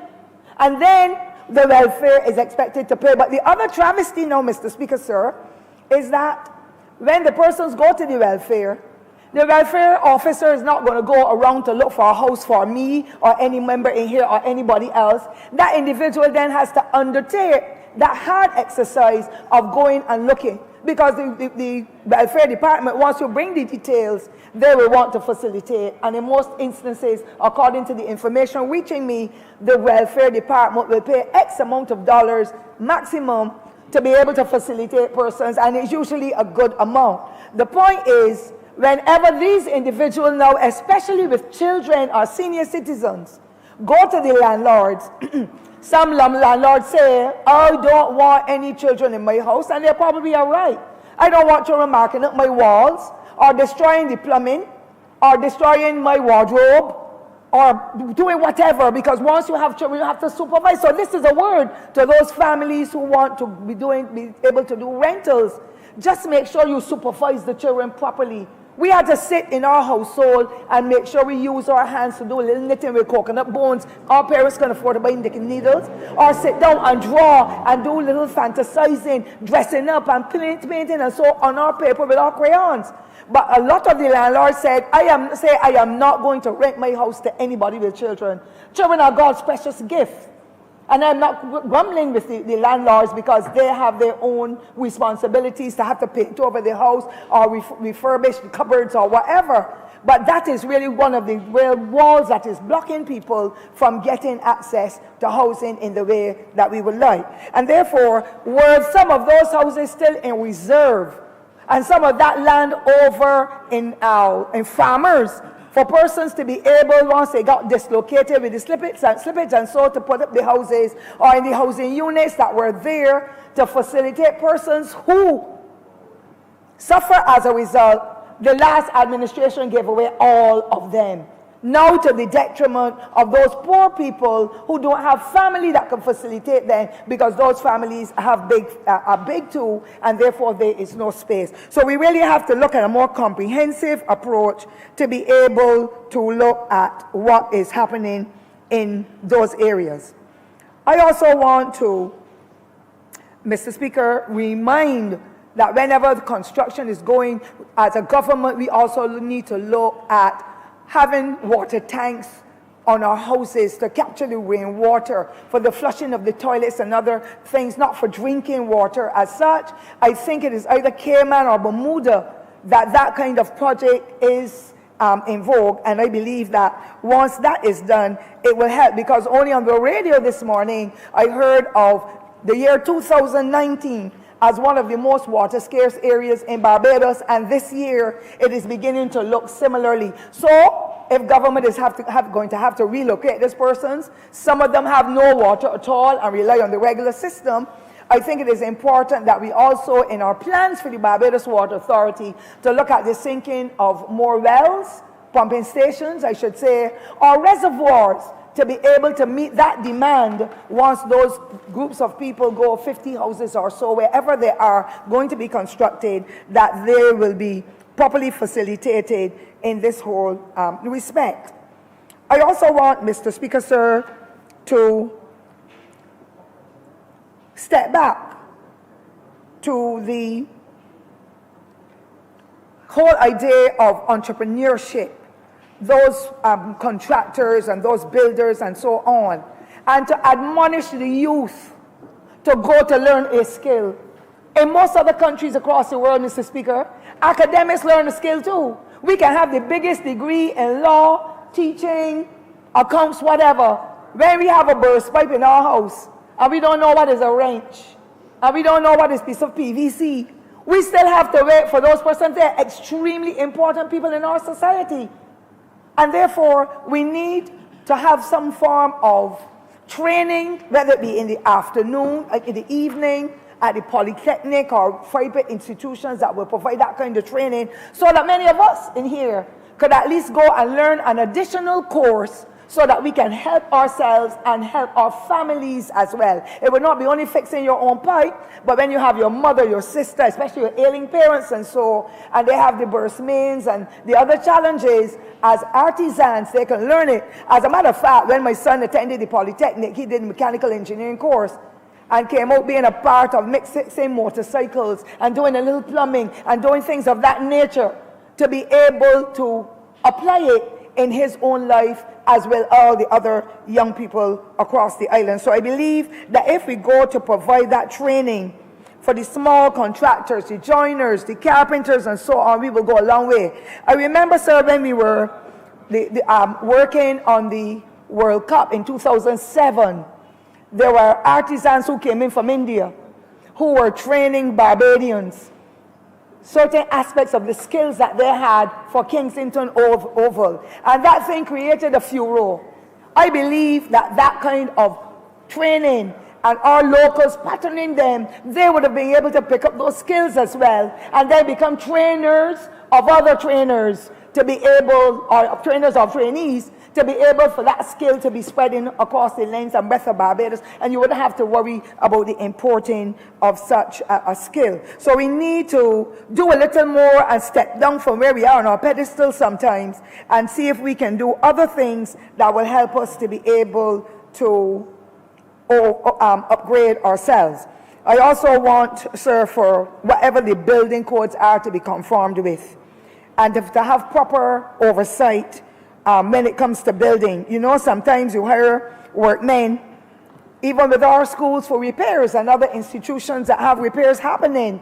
And we have a technical officer or someone who will be there, but there are snags. And sometimes those snag lists are never followed through. I remember going to an institution when we were doing EduTech, and I'm not going to identify the name of the corporation or even the ethnicity of those who were building, but the sink would be here where this microphone would have been, and the pipe where that water should be going is over here. Nothing running in the sink. and workers were going there all the time. The installation happened and nobody said anything. And I, not being a builder, was able to make a big fuss, as you know I would, till the sink would be sitting, the pipe would be sitting to fall into the sink when the tap is turned on. It was that ridiculous, Mr. Speaker. And therefore, we need to have persons who will do proper oversight, because when the taxpayers' money is spent, it is really important for us to be able to account for it in a proper manner. Mr. Speaker, sir, I also want to indicate that the mortgage finance serve that critical role, especially with the 100% mortgage. And of course, mortgage finance would have left us and gone off with the new bank that has bought it over. But we need a Barbadian mortgage finance for Barbadians, again, especially our young people who are so enthusiastic. They're now developing the culture of the young people overseas. As soon as they reach a certain age, they want to go to live by themselves or live with their husbands or their partners, and they're moving out. And that element of ownership is really, really very critical. And therefore, once they're working and they can meet the demands, if they can buy the car, they can also look towards investing in their own homes. Yes, the country can only hold so many houses because it's not going to get any bigger.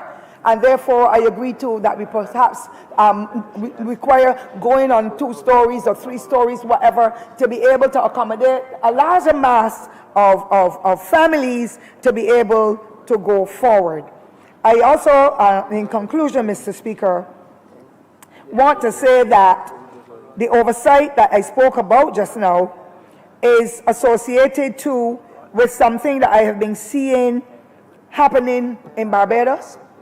And I've got some constituents who have bought houses from private sector. I bought a house from the private sector during the time of the Labour Party as a government, and that house was a turnkey solution. I had to do absolutely nothing with that house but to turn the key, go in and live. Water is in place. They only had a telephone, of course. Nowadays, people are buying houses. We're having spent $200,000 and $300,000 for a 2-bedroom or 3-bedroom house. They then have to put in tiles and cupboards and steps and all kinds of strange things that I would say the house is a shell. And I therefore believe that if we are going to be attracting public-private sector projects, let the people have a whole house. The worst thing is to go out to buy a house now too and not have a water tank with the house, because then the people go for a mortgage for X amount of dollars, and then they're living in an area they did not know before the water outages and the challenges. They then have to go and invest in a pump and a tank. I want to see houses that are turnkey solutions to help those persons, because when you have to go pay all that money for the shell of the house, and then you have to install your own cupboards, put in your own tiles, build your own handrails and so on, it is an additional pressure. And the final aspect of it is, I supported a resolution here in the Democratic Labour Party's manifesto of 2008. It spoke to VAT relief for first-time home owners up to $400,000. And I believe in the legislation it was dropped to $150,000. But when my constituents speak to me, they have a petition that they're going to send up, because when they wrote in asking to be able to get the relief from the VAT for the houses because there were more than $150,000, they received letters coming from the VAT office telling them, sorry, you did not, you are not the beneficiary, because the person who built the house is the person who is drawing that VAT relief of a maximum of $150,000 at every single house. Mr. Speaker, sir, I am not in favor of that at all, because those persons are relying on getting that VAT-free amount to be able to help them then to finish outfit the house that they would have bought, and therefore it really is a tremendous pressure on these young people. I pray that this project and other projects of this nature will help us to see people more empowered and taking pride in ownership, as we have, or the persons of my generation and just before me, and some still with the Tenantries Freehold Purchase Act. And finally, I want to admonish every individual. You may not be able to have an insurance policy for the stove or the television set, but have an insurance policy on the house. And I believe if the agencies are the ones who are going to be financing it, well, then the insurance will be a component of it. But if people build their houses themselves, many of them don't pursue to have it insured properly, or some of them don't have the wherewithal, and therefore I like what some insurance policies, some insurance companies are doing. They're telling you can pay for 10 months for your insurance, for your car, for your house, and so on. So the smaller installments, they can accommodate. And so, Mr. Speaker, I want to close for the Honourable Minister on my left and the Honourable Minister immediately in front of me, sir, to know that I need sites and services in St. Thomas. And I'm going to repeat for the record, sir, Kingsland in Spring Farm, Endeavour, near to Jukes and going over to Hangman's Hill. It is rabland. The only thing that is growing there is bush, and in between you find a body or two. It is so desolate, an environment, or I don't know if desolate is the right word right now, but I'm so impassioned about that, because over the last 15 years, I have not had a single house except for private houses or private institution building or individuals building from the back and coming forward to be able to improve what they want to do. I commend and highly commend the Honourable Ministers in the Ministry of Housing and Land for bringing this initiative, and I pray that those persons who will benefit will continue to live within the standards that are required, ensuring that when they move into their new homes, if the Lord spares our lives, that they put their little flower gardens and their little kitchen gardens, that they too can feed their family and cut down on the import bill with this high amount of millions of dollars that we have to pay for vegetables and other foods that we eat, that we can grow right here in Barbados to feed ourselves and to feed our families. And so, Mr. Speaker, I wish to thank you for your patience and for giving me the opportunity.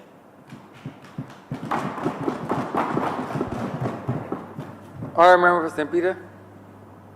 Thank you very much, Mr. Speaker. I shall not be long. I did not intend to speak.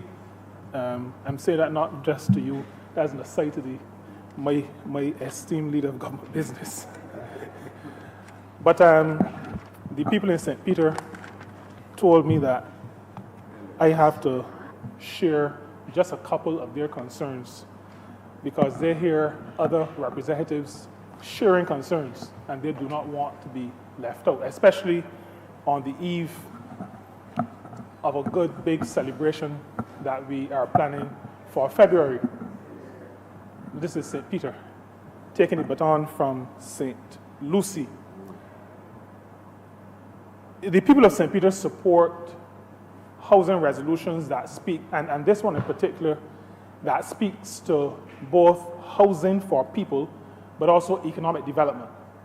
Because we recognize that there must be a thrust to ensure that people get jobs and that the economy grows. We know, we use the term from time to time, that a rising tide will float all the boats. And so we support the resolution. It is on the other side of the island from us, but we support it nonetheless. That said, Mr. Speaker, we have a few concerns, and we acknowledge both the work and the difficulty that the Honourable Member for St. Andrew, who is my neighbour, constituency neighbour, and the Honourable Member for St. John find themselves in, given what has transpired in the period before we came into office. We recognize that there are some challenges. We've come in on a difficult wicket, so to speak, and so the kind of work in terms of developing solutions, housing solutions, that people in Blackbess and Mangrove, for example, would want. Because like I've said before, in Blackbess and Mangrove, we have a tight community. people in that community want to live in the community. We believe that there is available land around on the mangrove side, which is on the north side going eastward before you get into Rock Hall and into the Honourable Member's constituency. And we would like some attention paid to the possibility of acquiring some land for housing in the Blackbess and Mangrove area. The main reason, though, why I stood to contribute, there is a matter in St. Peter, and I'm sure it is not limited to St. Peter. There are a number of houses that, when I think about them every day, I go to sleep concerned. And it is because, and this is no fault of the Ministry of Housing, this is how the land was developed. There are houses in St. Peter, and like I said, I believe across the country, that have no access. There's no access by emergency vehicles, no possible access. That worries me, especially in situations where there are persons who are incapacitated in some way. People who are amputees, and I can think of one situation that causes me a lot of concern. And that's one of the reasons why I could not allow, even though I didn't want to prolong the debate, but I needed to mention that we have to find some way. And I know that the solution is probably not an easy one, but we have to find some way of creating spaces where there's already housing, but it may call for doing what we don't like to do in a whimsical manner, and that is compulsorily acquiring. Now, the reason why I am saying that is because I am aware that there are some landowners who have people living, I don't know what you say in town, but in the country still living behind them. And there is no access. And some of those landowners, and I'm speaking very clear and very frank because some of them I believe have voted for me, but I'm concerned about lives. There are some people who live at the front with people living at the back and who seem not to be as caring as they ought to be about providing some kind of access for people who live behind. Not to give away your land, but to recognize that there may from time to time be occurrences when there needs to be some kind of access, some kind of quick, urgent access. And right now, there are too many of those situations where there is no provision for access. So you will have a situation where two people, two orderlies, two emergency technicians, emergency ambulance technicians, will have to be using a stretcher and going across an area that doesn't have a street light, where the terrain is not smooth, and they will have to bring out a person to an ambulance.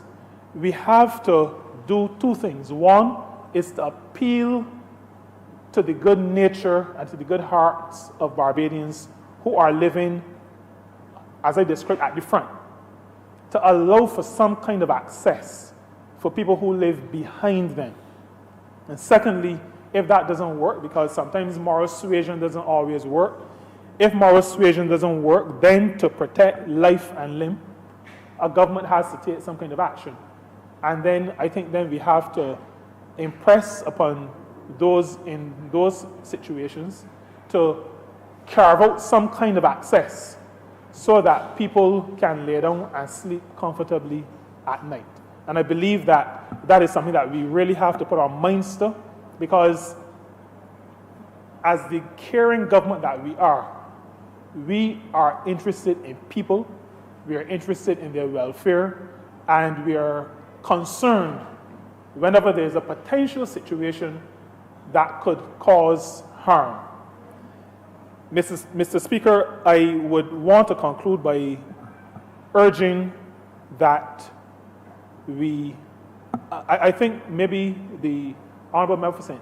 Andrew and St. John members should probably give us some guidance, because there are areas in all of our constituencies, but in St. Peter, that's the one I'm speaking about, where we need to maybe identify those areas that we want the relevant ministers to look at to see if there is a possibility of acquiring. I spoke to Black Bess and Mangrove. There's also the situation in Indian Ground, and that is both a concern for myself and the honourable member for St. Andrew. I am happy that we are making progress on the matter of land in the Six Mains area. That has been an outstanding issue for a long time. I've seen, and I want to commend the honourable member for St. Andrew, I've seen significant progress. He has provided information that indicates that his ministry has done significant research. I know because he has shared it with me where we are in terms of the legal arguments. I also want to commend the Honourable Prime Minister, the honourable member for St. Michael North East, for moving the process forward as well and assigning a colleague to negotiate with the family. I am happy that there has been progress and there continues to be progress on that matter, and I want to assure the residents of Six Mains that this Barbados Labour Party is a party interested in people, is a party that wants people to be able to live comfortably and to produce at their maximum, because they recognize that as a country, we're on the same page. We have their interests at heart, they have the country's interests at heart, and together we can move this country forward. And so, Mr. Speaker, I just want again to support this resolution and to commend it to this honourable chamber. Honourable Member for St. Andrew. Mr. Speaker, I would like to thank all those members who participated in this debate. Certainly, the level of debate today has been a little bit more extensive than we had thought, because at one stage, the Leader of the House was wondering whether or not we would close at lunchtime. But I don't want to go on seeing that there are other resolutions that we have to deal with a little later. But there are a few concerns of members that I think I should mention. If I may take the last first, the concern of the honourable member for St. Peter with respect to lots in St. Peter. Well, we know that St. Peter has had its fair share in the past. And I know that being a new member of Parliament, he certainly would like to make his mark in the same way as the former Prime Minister did. We will still, nevertheless, try. Black Bess and Mangrove has been identified, and we will do the relevant site visits before we embark on any additions in that particular area. The point that he made with respect to the tenants is a very valid point. We have had a number of situations. As a matter of fact, there is a very serious one in Bush Hall, in the Prime Minister's constituency, and in an area that is unfit for human habitation. And I think that a number of landlords have been taking advantage of the fact that we do not have the relevant rent restriction and landlord and tenant regulations. And certainly it is something that we have to work on. The legal team in the Ministry of Housing, they are working together with the Attorney General's Department on the relevant amendments. The member for St. Thomas did indicate that she has not got any land in her constituency, but this is not really true. You know, when you get it in here, you should speak the truth, the whole truth, and nothing but the truth. And Farmers is in St. Thomas, and Farmers is in St. Thomas.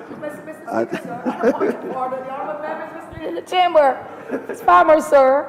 It's his domain, where the people from White Hill have been relocated due to the unstable environment, and they vote for him, sir, resoundingly. So that is St. Thomas, but voting in St. Andrew, as would proud voting in St. Joseph. Your Honor, sir. Help me out now. Small talk. You know, as they say, case closed. The member for Christ Church East Central, did indicate, although I couldn't understand exactly, West Central. St. Michael Christchurch, sorry. Christ- Christchurch East Central, although I didn't know exactly. Just West Central, I remember. West Central, West yeah, Central, I sorry, remember. West Central. That in planning our housing, that we should make sure that we take into consideration the water courses. Anybody listening to him would be of the impression that we don't have town planning legislation.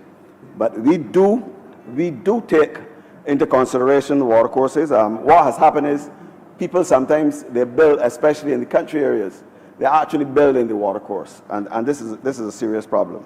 I think the Honourable Member for St. Thomas, she answered what he did say with respect to government putting aside a set of houses for disaster purposes in cases where there are hurricanes. But we do that.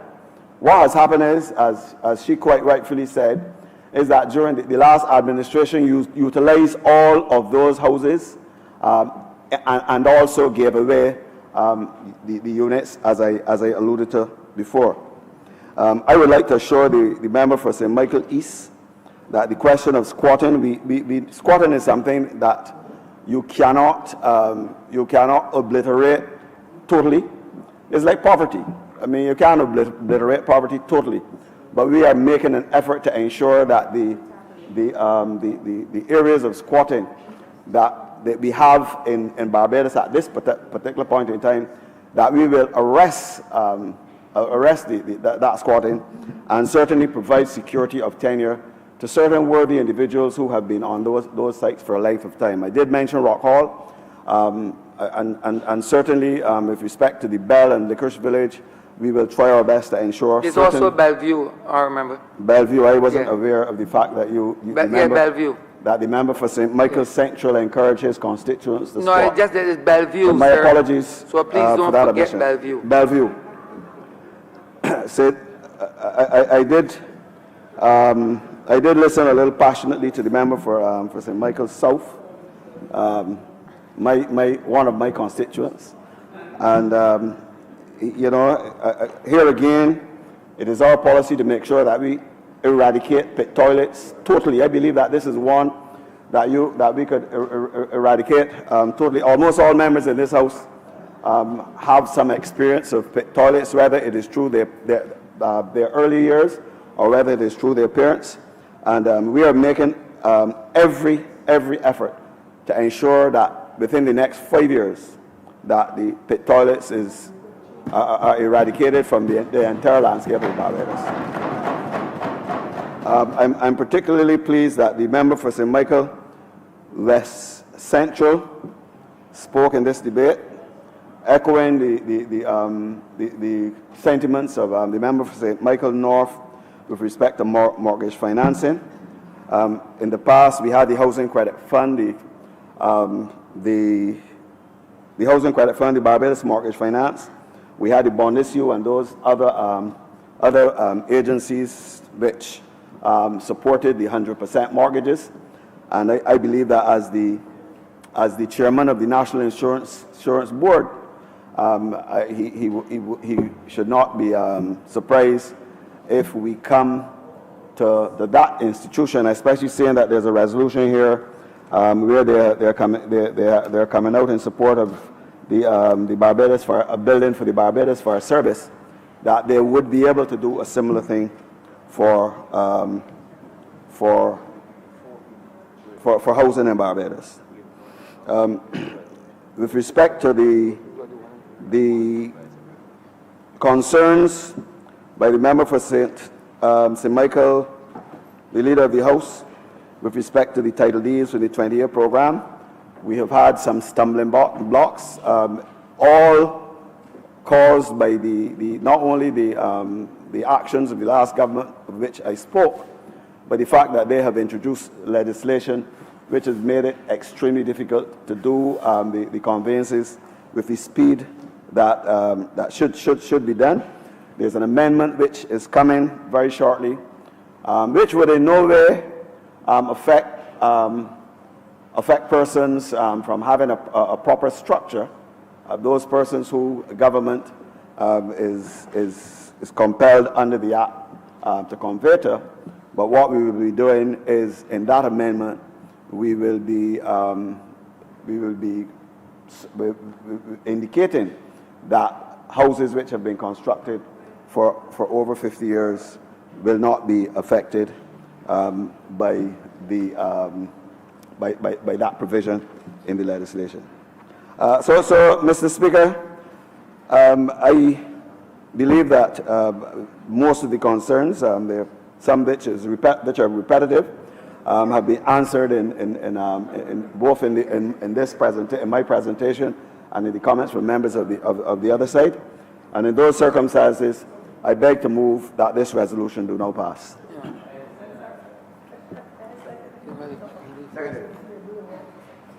The question is that this resolution be now passed. All those honourable members in favour, please say aye. Those against, please say no. We take the ayes have it. This resolution now stands passed. Middle, sir, of government notices. Honourable Leader, Government Business.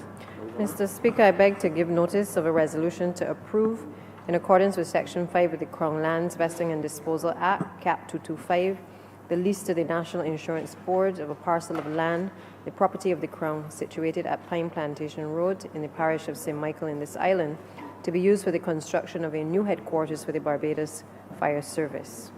Also, a resolution to approve A, the change of the public purpose of the compulsory acquisition under the Land Acquisition Act, Cap 228, of a parcel of land, the property of the Crown, situated at Maxwell in the parish of Christchurch, dated December 28, 2001, for the provision of beach access and public parking facilities to that of tourism development and public parking. And B, the lease in accordance with Section 5 of the Crown Lands Vesting and Disposal Act, Cap 225, to Mahogany Park, Inc., of the said parcel of land for the public purpose of tourism development and public parking. Suspend.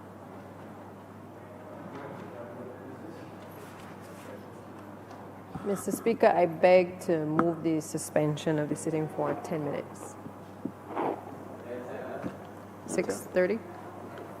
The question is this honourable chamber stands suspended Sorry, 6:35. until 6:35 p.m. All those honourable members in favour, please say aye. Those against, please say no. Me think the ayes have it. This honourable chamber stands suspended until 6:35 p.m. We have, no, just those two that I just, you don't have the other two.